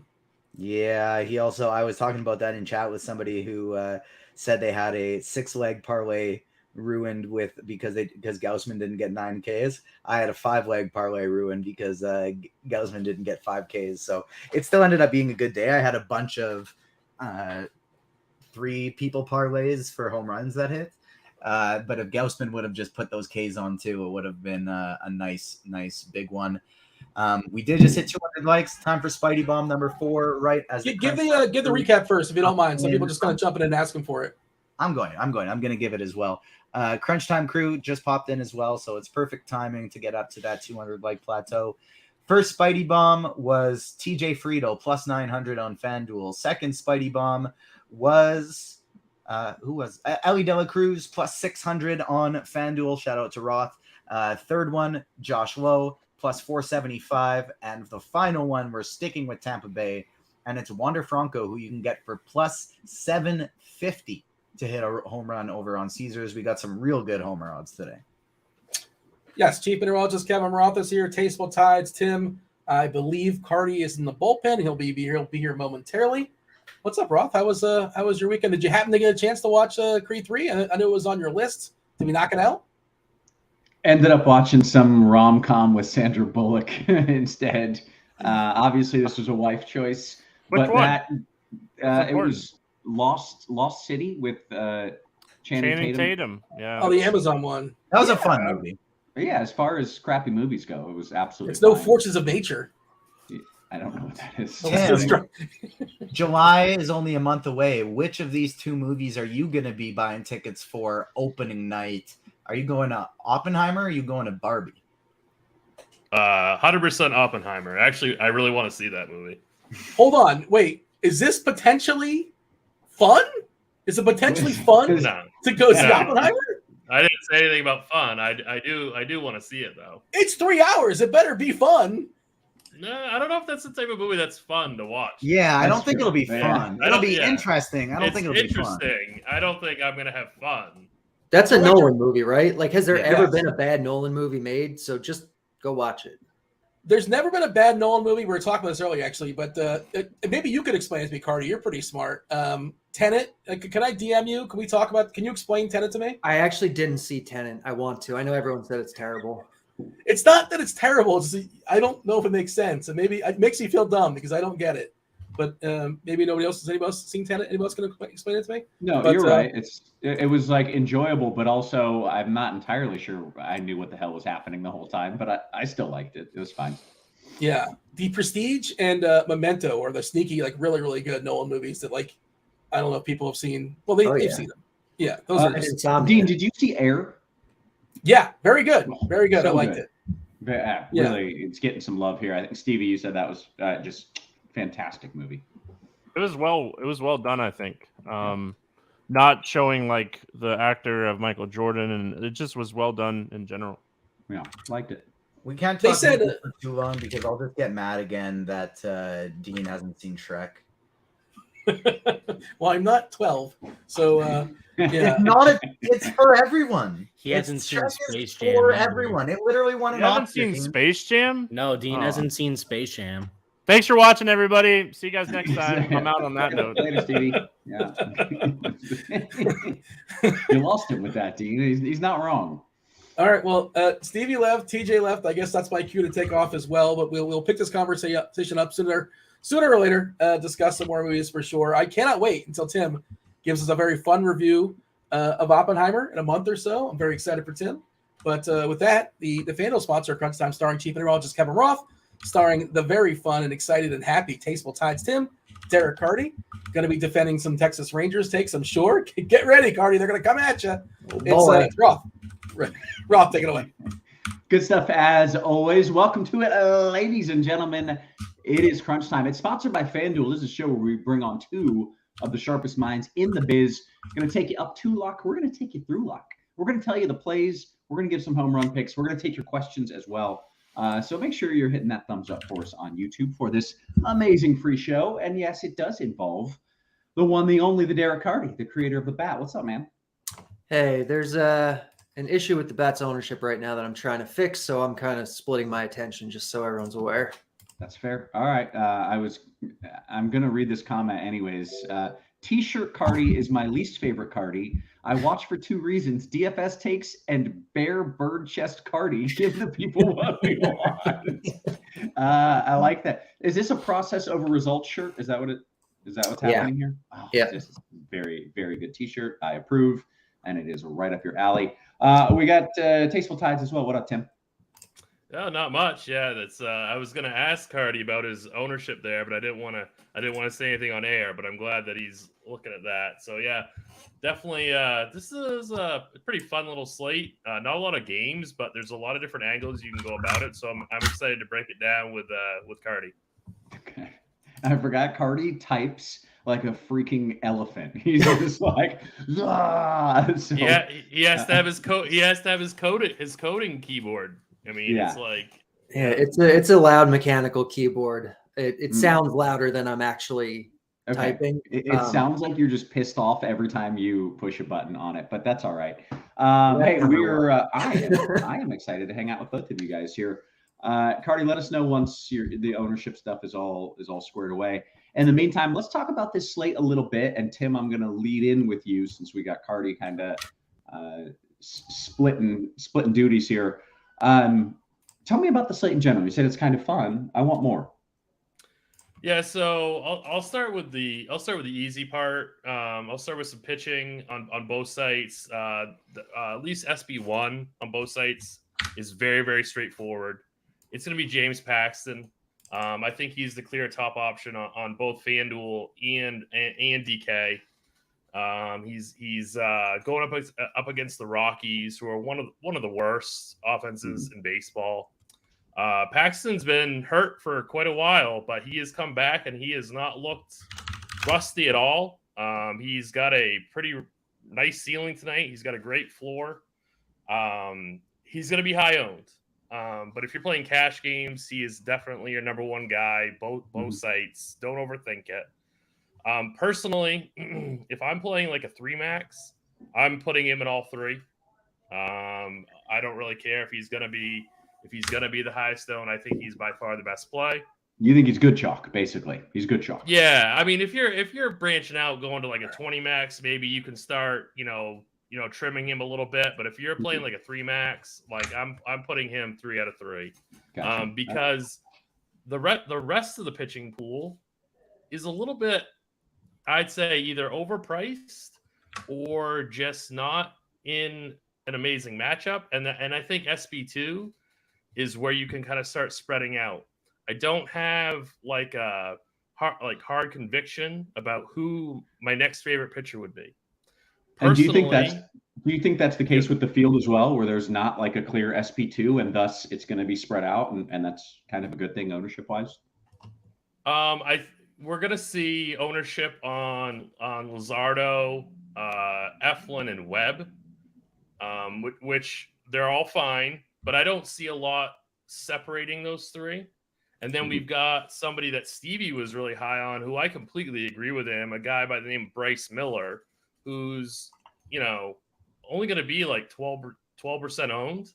And he does project worse than the 3 previous guys that I mentioned, but he's really not that much worse. So if you're branching out and making multiple teams, I like getting to a little bit of Bryce Miller.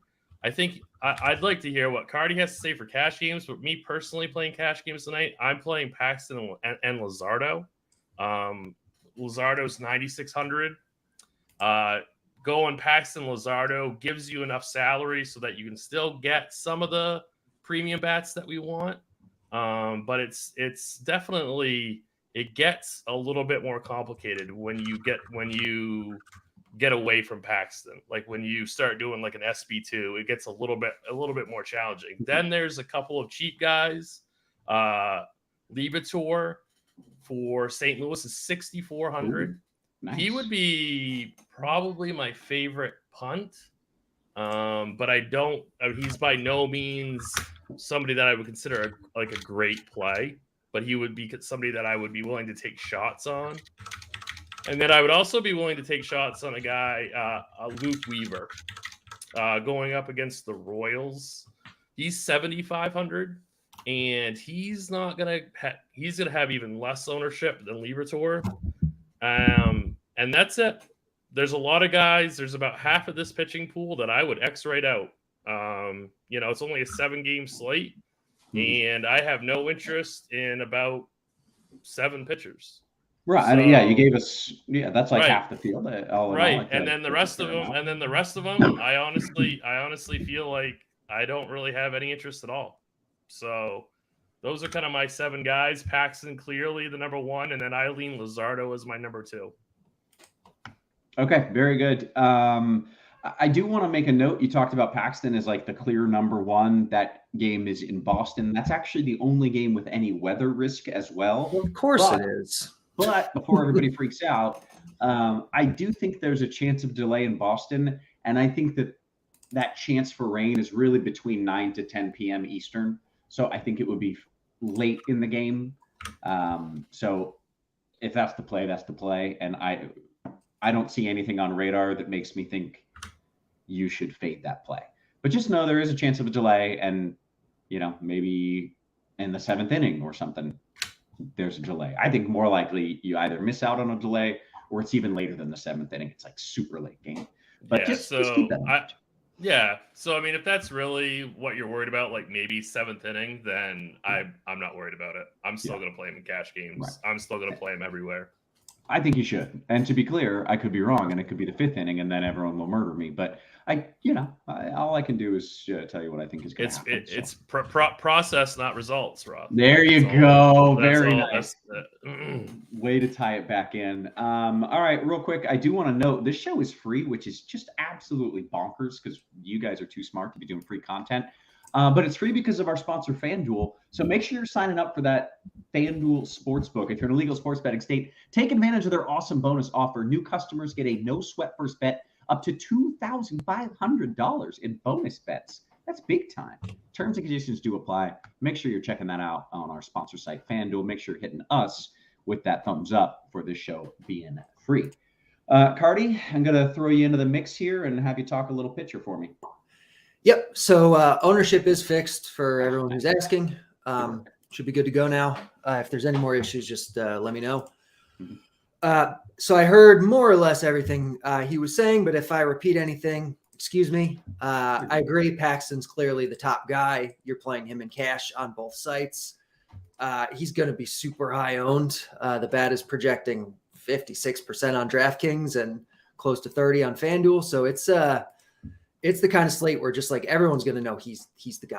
And then after that, 56% on DK doesn't even sound that high for a dude who's just like the guy on a 2-pitcher site. Like, yeah. crazy. So that's where we're at. The next three is kind of a tier: Eflin, Luzardo, Webb, and I think you said you were leaning towards Luzardo, right? Just because of the price tag. That's what I'm doing. I don't know what your lineups are showing, but that's what I'm doing. I don't have a firm lean. I think it's totally fine to do that. I probably prefer to get up to Eflin. I think he's a better pitcher, and I think the matchup is better, at least enough to justify the price a little bit, but it's not like you really can do either one. And then I think it's also probably fine to go with a really cheap guy like Luke Weaver or Matthew Liberatore being my preference.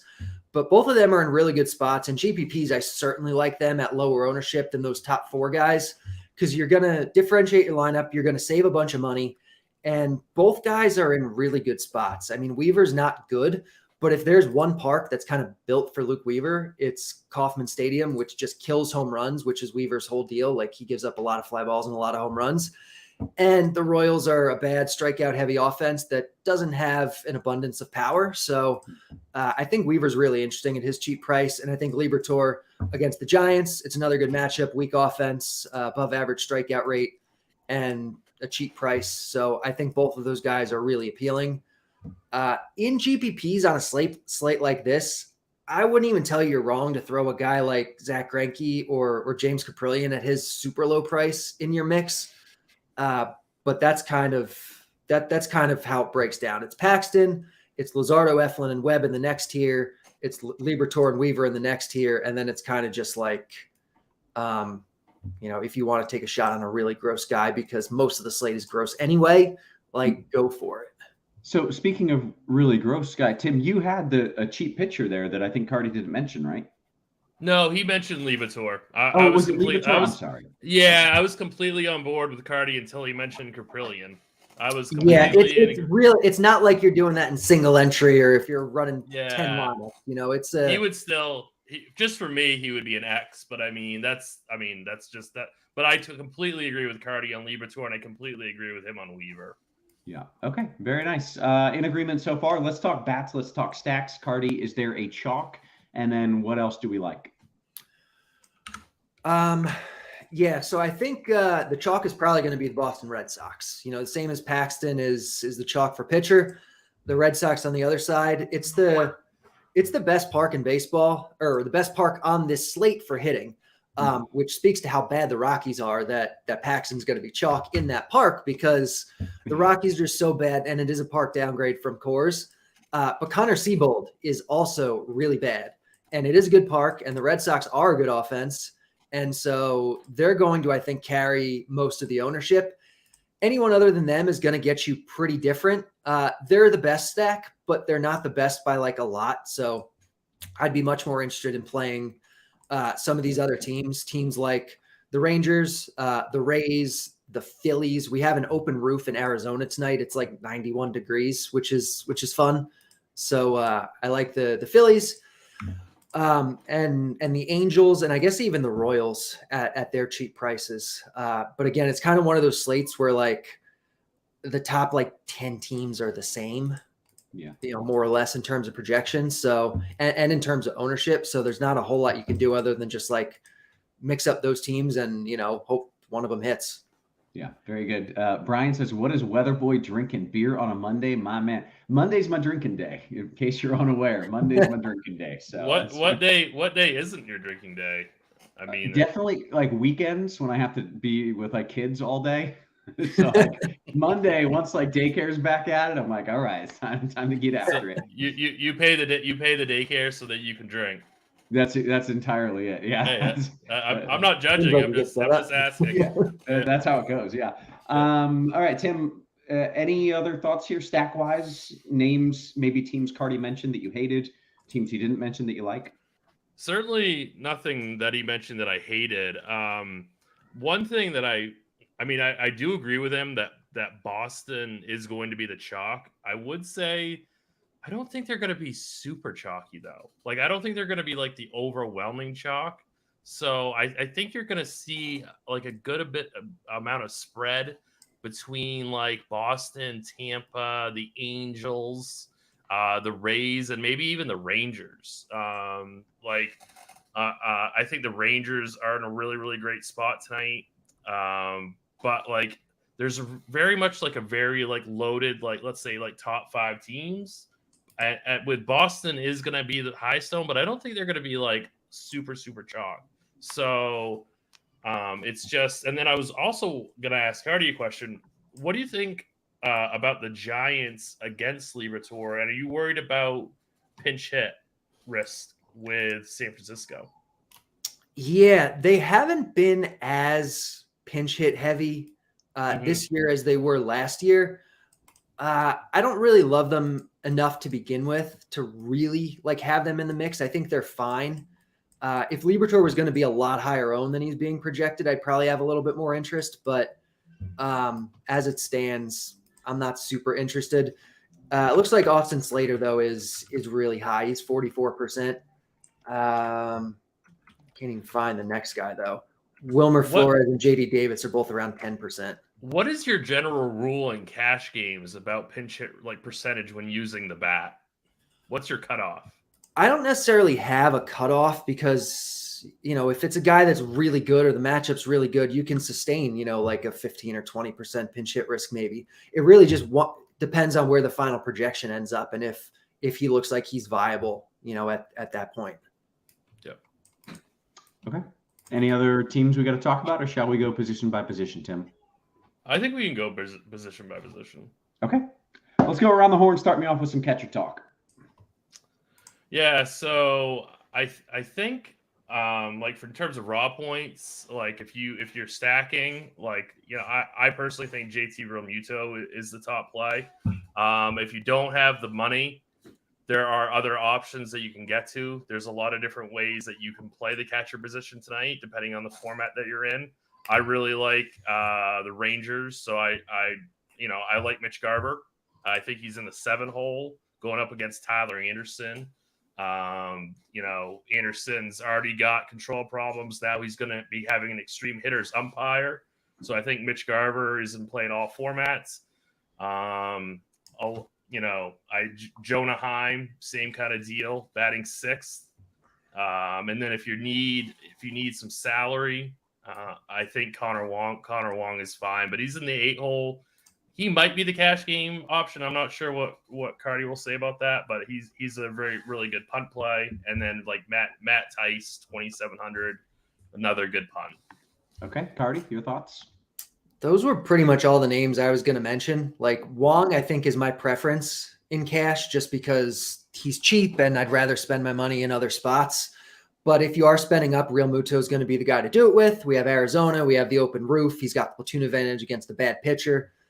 We don't have a lineup yet, so we do want to make sure that he's in there unless one has come out recently.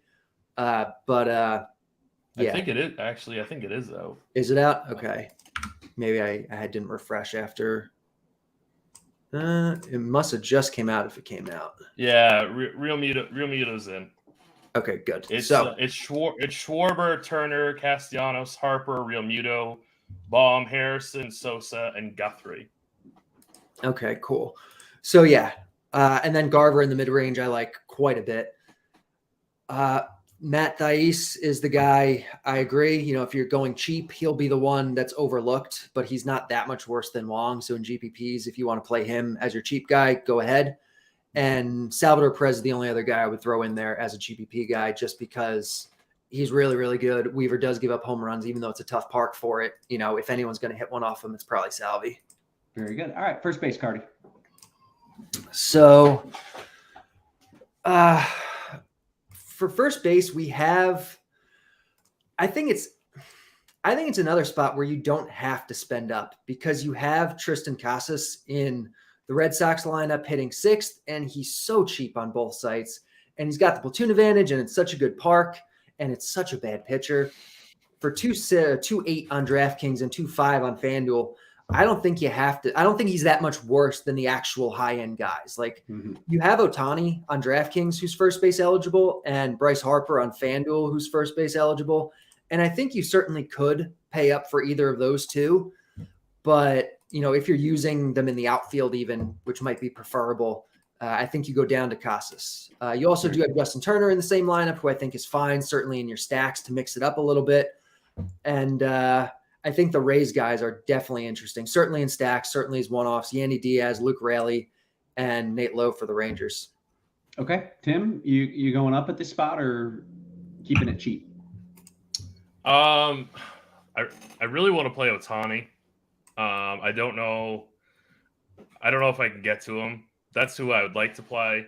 I do like how Carty mentioned that a good way of making like a really, really chalky stack different is to play Justin Turner over Casas in your Red Sox stacks, because Casas is going to be way higher owned. So if you just pivot to Turner in that stack, that's immediately going to reduce your aggregate ownership quite a bit. So I thought that was a really good call by him. Christian Walker, I think, is going to be lowish owned. I think that Arizona might get lost in the shovel tonight, and I really like the matchup. I don't know. I'm not really sure who's going to get the bulk of the work for Philly. I don't know if Carty has a sense on that, but no, I don't. I think we'll see Strom probably for 2, maybe 3 innings, and then after that, I don't know. So it's gonna be a bullpen game. So it's I think that Arizona may get lost kind of in GPPs tonight. So I like getting to Christian Walker. Okay, that brings us to second base, Tim. Yeah. So second, I think Marcus Semien would be my favorite, but he is very expensive on both sites, so he is tough to get to. But if you can fit him, maybe just even as a one-off, I think he's a fantastic play. Ketel Marte, I like quite a bit. Brandon Drury on both sites, I think is fine. Taylor Walls. Christian Arroyo might get some steam, which it makes me a little bit nervous, but I think in cash games he's okay because he's very, very cheap. He's 2,700 on DK and 2,200 on FanDuel, so I think he's a very, very viable punt. Okay, Carty. Yeah, I totally agree with Arroyo, because second base is always kind of gross unless you're getting up to Marcus Semien. There's really no one else you'd want to spend for on this slate. So just going down and punting with Arroyo works. On FanDuel, he's 2.2. On DraftKings, he's 2.7. I think you can also go cheaper on DraftKings. You can go down to Michael Massey for 2.3, hitting 5th against Luke Weaver. I don't have any problem doing that instead, especially if you're already playing a bunch of Red Sox. You need to find a spot not to play a Red Sox. This might be a spot to do it on DK. John Birdie on FanDuel is 2.4. I think he's interesting in what is a decent stolen base spot. Okay. Third base, Carty. So Rafael Devers is clearly the best third baseman tonight. He's going to be one of the most popular players on the slate, most likely. You're playing him in cash on both sites.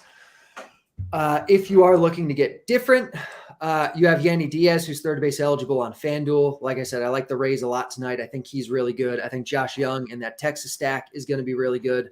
On FanDuel, Justin Turner in the Red Sox stack is third base eligible, so I like him. And Anthony Rendon is healthy now. He's hitting cleanup for the Angels. He's in a decent enough spot. He's cheap, especially on DK. He's 3.4, so I think he's really appealing. And Alec Boehm in those Chase Philly stacks for sure. Very good. Tim, your thoughts at third? The only other guys I'd mention would be Ellie De La Cruz and Taylor Walls, because I really like Tampa Bay tonight. Okay, shortstop. So Trey Turner on FanDuel is still way too cheap. Like he's priced appropriately on DK, but they really just have left his price there all year. I say we keep taking advantage of it in any format that you want to play. Wander Franco is my favorite kind of pay up option.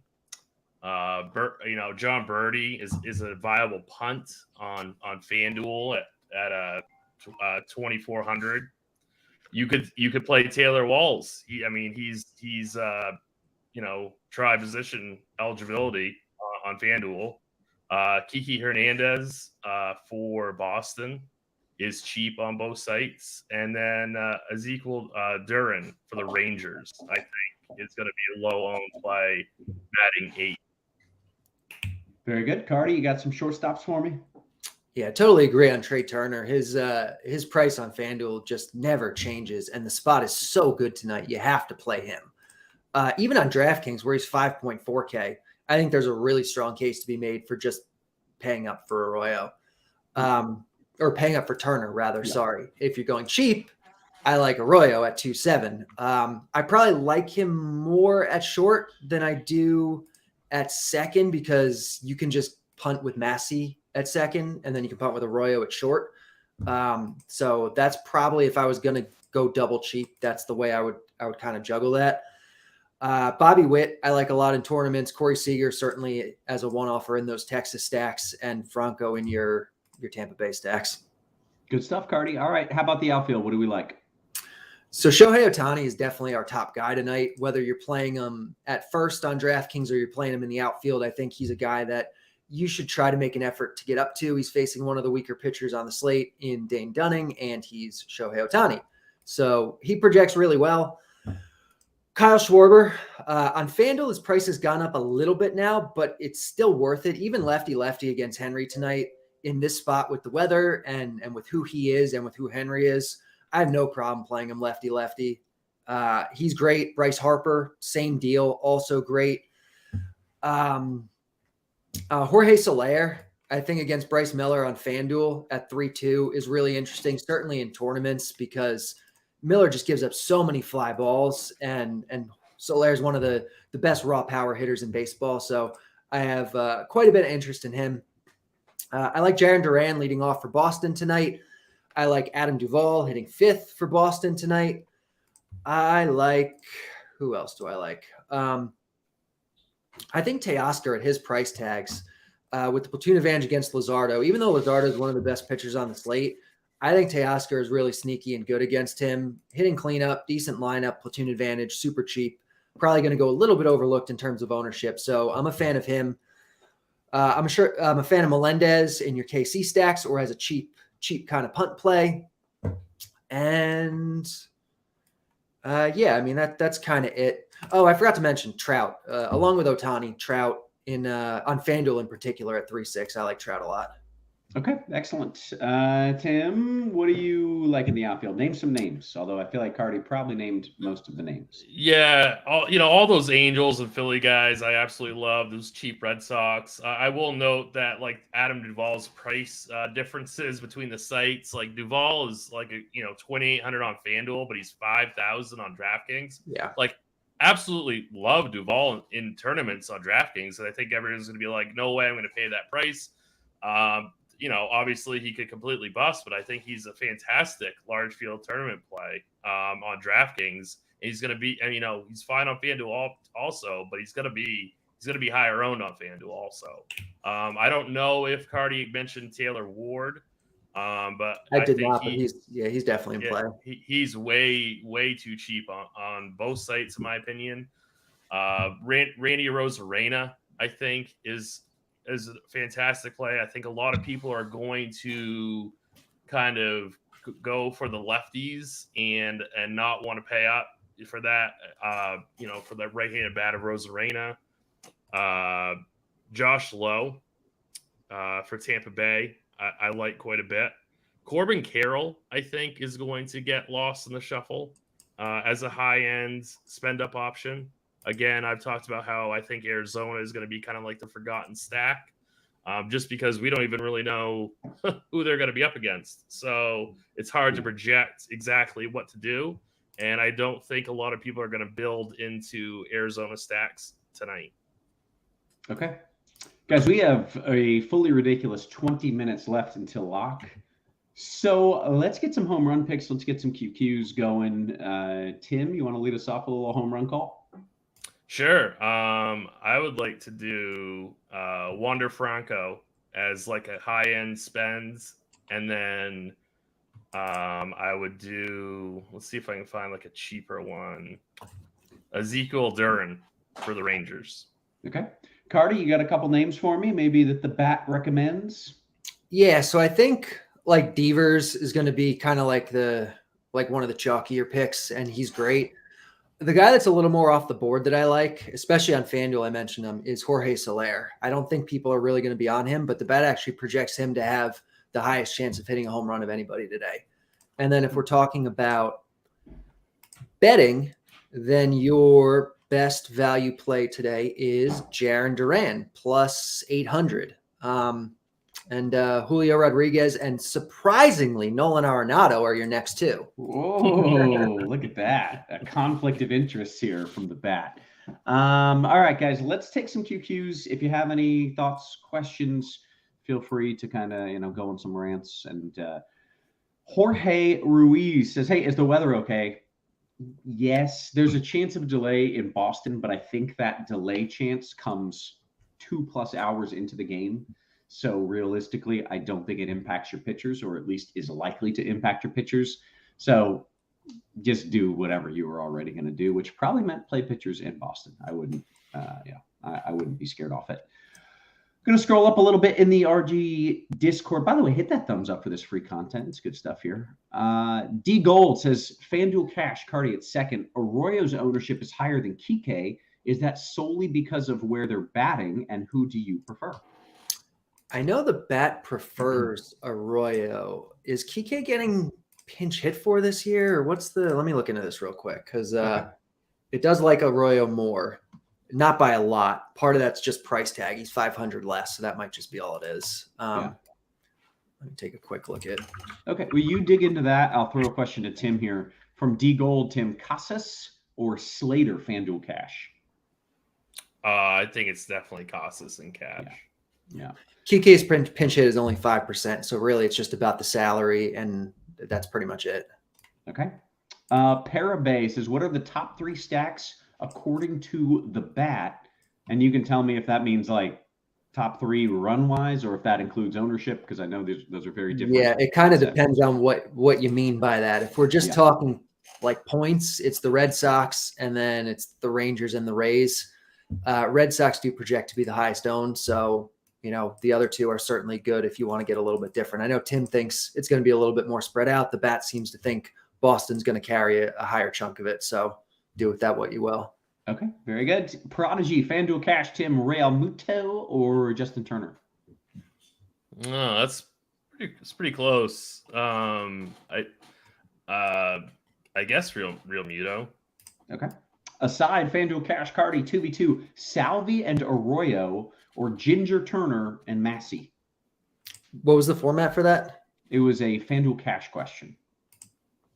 And then repeat the guys one more time. Sorry. Yeah, you're good. Salvi, Arroyo, or Ginger Turner and Massey?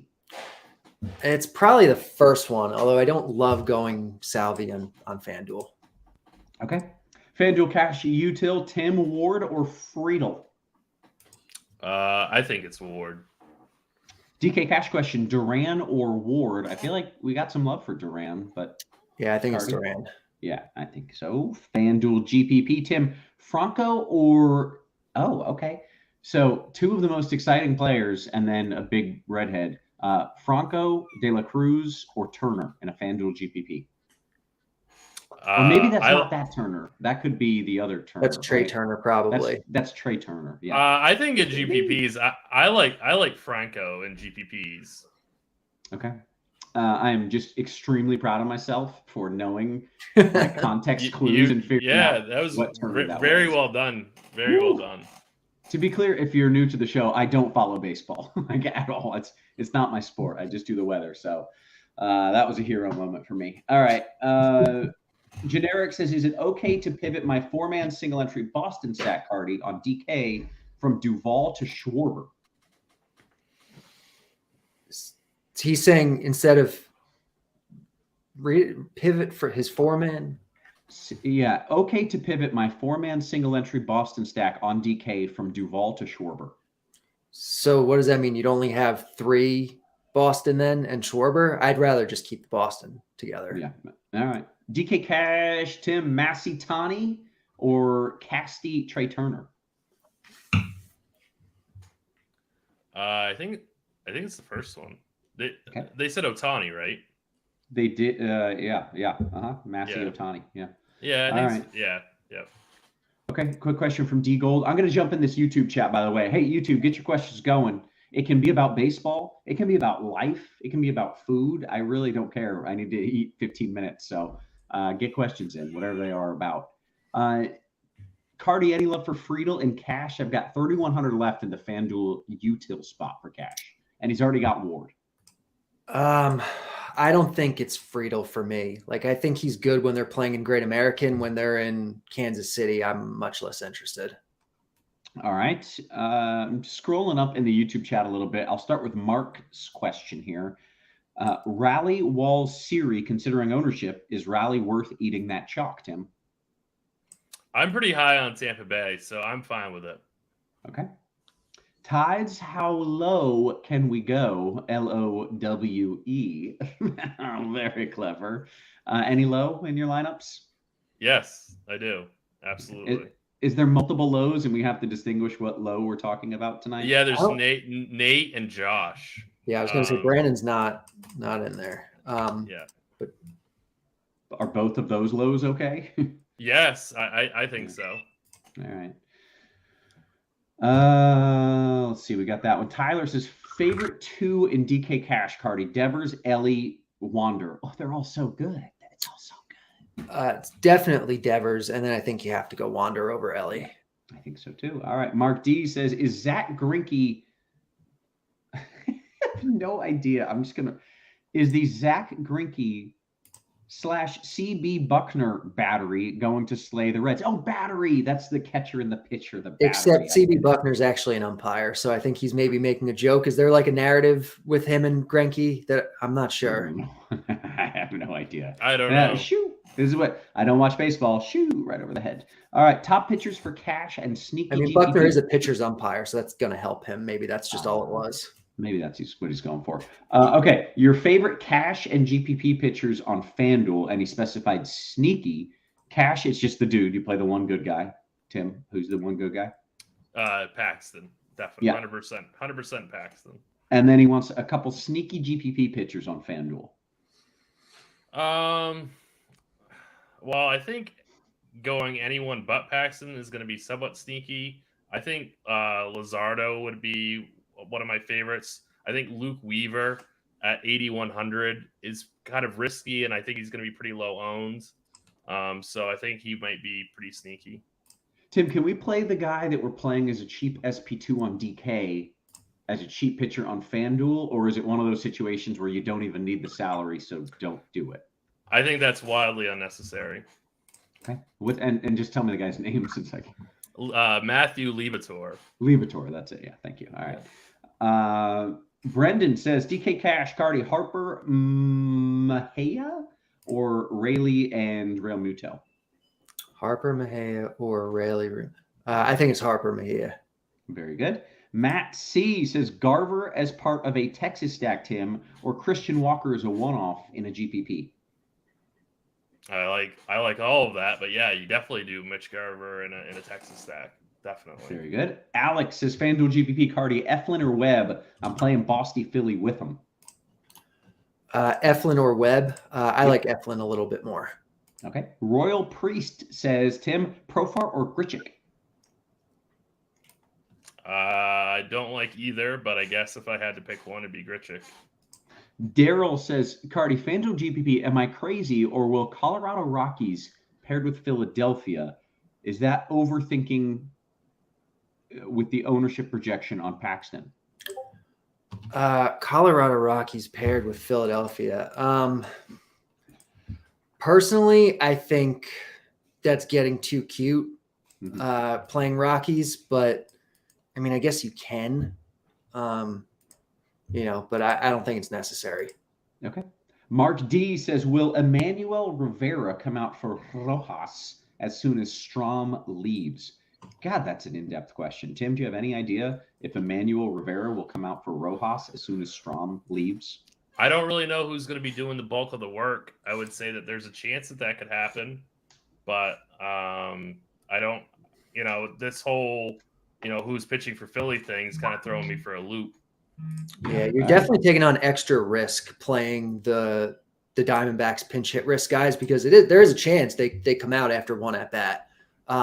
Longo technically has a higher risk of getting pinch hit for than Rivera, but it is something to keep in mind. They both have been pinch hit for a good amount this year. Okay, great. DK Cash 2v2 Harper Mejia. God, I hate that name. Harper Mejia, that dude, or Rayleigh Real Muto, Carty? I think we did this. Harper Mejia for me. But it's okay either way. He doubled it. He brought the question back, even though it was answered. All right. Jumping back into the RG Discord real quick. If you're hanging out in the YouTube, don't go anywhere. Hit the thumbs up. Hit the subscribe. I'll be right back for some more questions there. Ball says, Carty, does Rayleigh have pinch hit risk versus Oakland? Yeah, if I recall, he's like low teens. Rayleigh is 13%. Okay. Fanduel GPP, Tim Messi. That's probably what, Massey. Messi, Benson, or Arroyo. It's a 2v2. I'm just going to read it as it says. Messi, Benson, Arroyo Pullover, or Arroyo Walsh. Who's Pullover? Is there someone whose name is like Sweater, Cardigan, Hoodie? I don't know. You got us. You tricked us with the nicknames. I don't know how to answer that. I'm sorry. I'd like to know Arroyo. See, I'm just worried that Arroyo for GPPs is going to get a lot of ownership. And yeah, he's fine. He's a good punt. The Red Sox are obviously in an amazing spot. I just don't know if I like playing him into a ton of ownership in GPPs. That's my only hesitation with him. Okay. Fanduel Cash, Carty, Real Muto, or Justin Turner?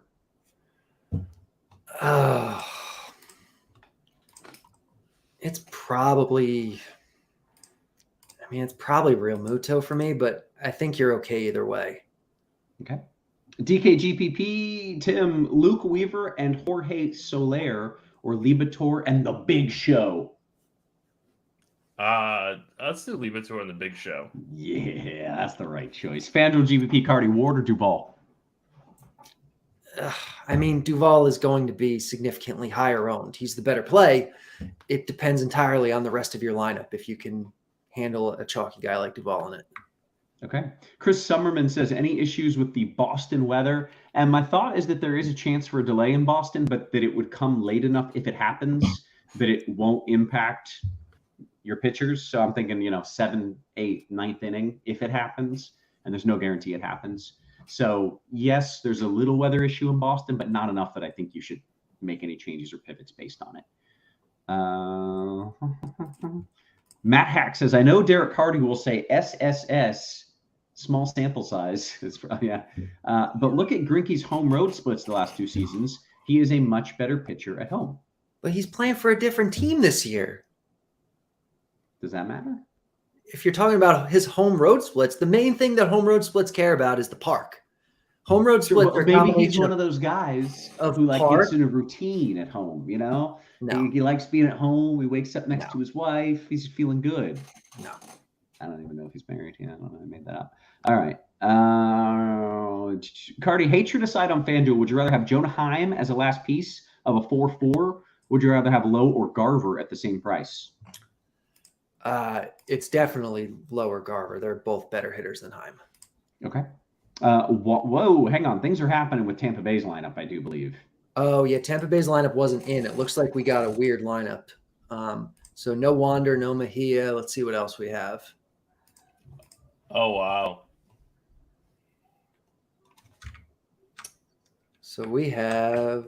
And Tim, that was one of your biggest, that was like kind of one of your dudes tonight. So I imagine you got to make some changes. I got to make some changes. Yeah. I really like Franco tonight, and that's. And so now, like, there's no equivalent spend up at that spot, is there? Or you have to like kind there of are rework. for sure. There but are. It's going to mess up your stacks if you can't juggle that quickly. Yeah. Yeah, if you're, I mean, an easy pivot is like Bobby Witt or somebody like that. You know, and there's definitely plenty of pay up shortstops tonight. It just ruins kind of like the Tampa Bay stack that I really love tonight. Okay. And so, Tim, are you gonna like pull your Tampa Bay stacks? Is this a you have 5 minutes left to do it situation? Like, what's up? No, I have time to kind of adjust things. You know, but it definitely, like, you know, Mejia's not in the lineup. He was like a really, really good punt catcher, that, in my opinion, and he's no longer, you know, he's not in the lineup. So this Tampa Bay lineup is way different than what we had projected. Mm-hmm. Are you still going to stack, or you're out on them now? Because that's two of the key pieces that you had in your stack. Yeah, I'm probably gonna have to adjust some things. I still don't mind getting to some of these Tampa Bay bats, but it definitely hurts. Okay. Definitely hurts the stack. Yeah. All right, Carty, anything you want to add in there with the Wander Franco, like the Tampa Bay lineup? No, I mean, it's you know, I'm gonna like the Rays a little bit less as a stack, but I don't know if it coming out so close to lock. I don't know if it winds up actually creating some value because people aren't going to be able to create lineups too quickly using this. But yeah, I think it's super interesting for GPP guys. Yeah. All right. Any love for Christian Walker? I feel like there was love for Christian Walker. I do. I like him quite a bit. There you go. I thought that name sounded familiar. Bill says, are Rayleigh and Ramirez in their lineup? Rayleigh is,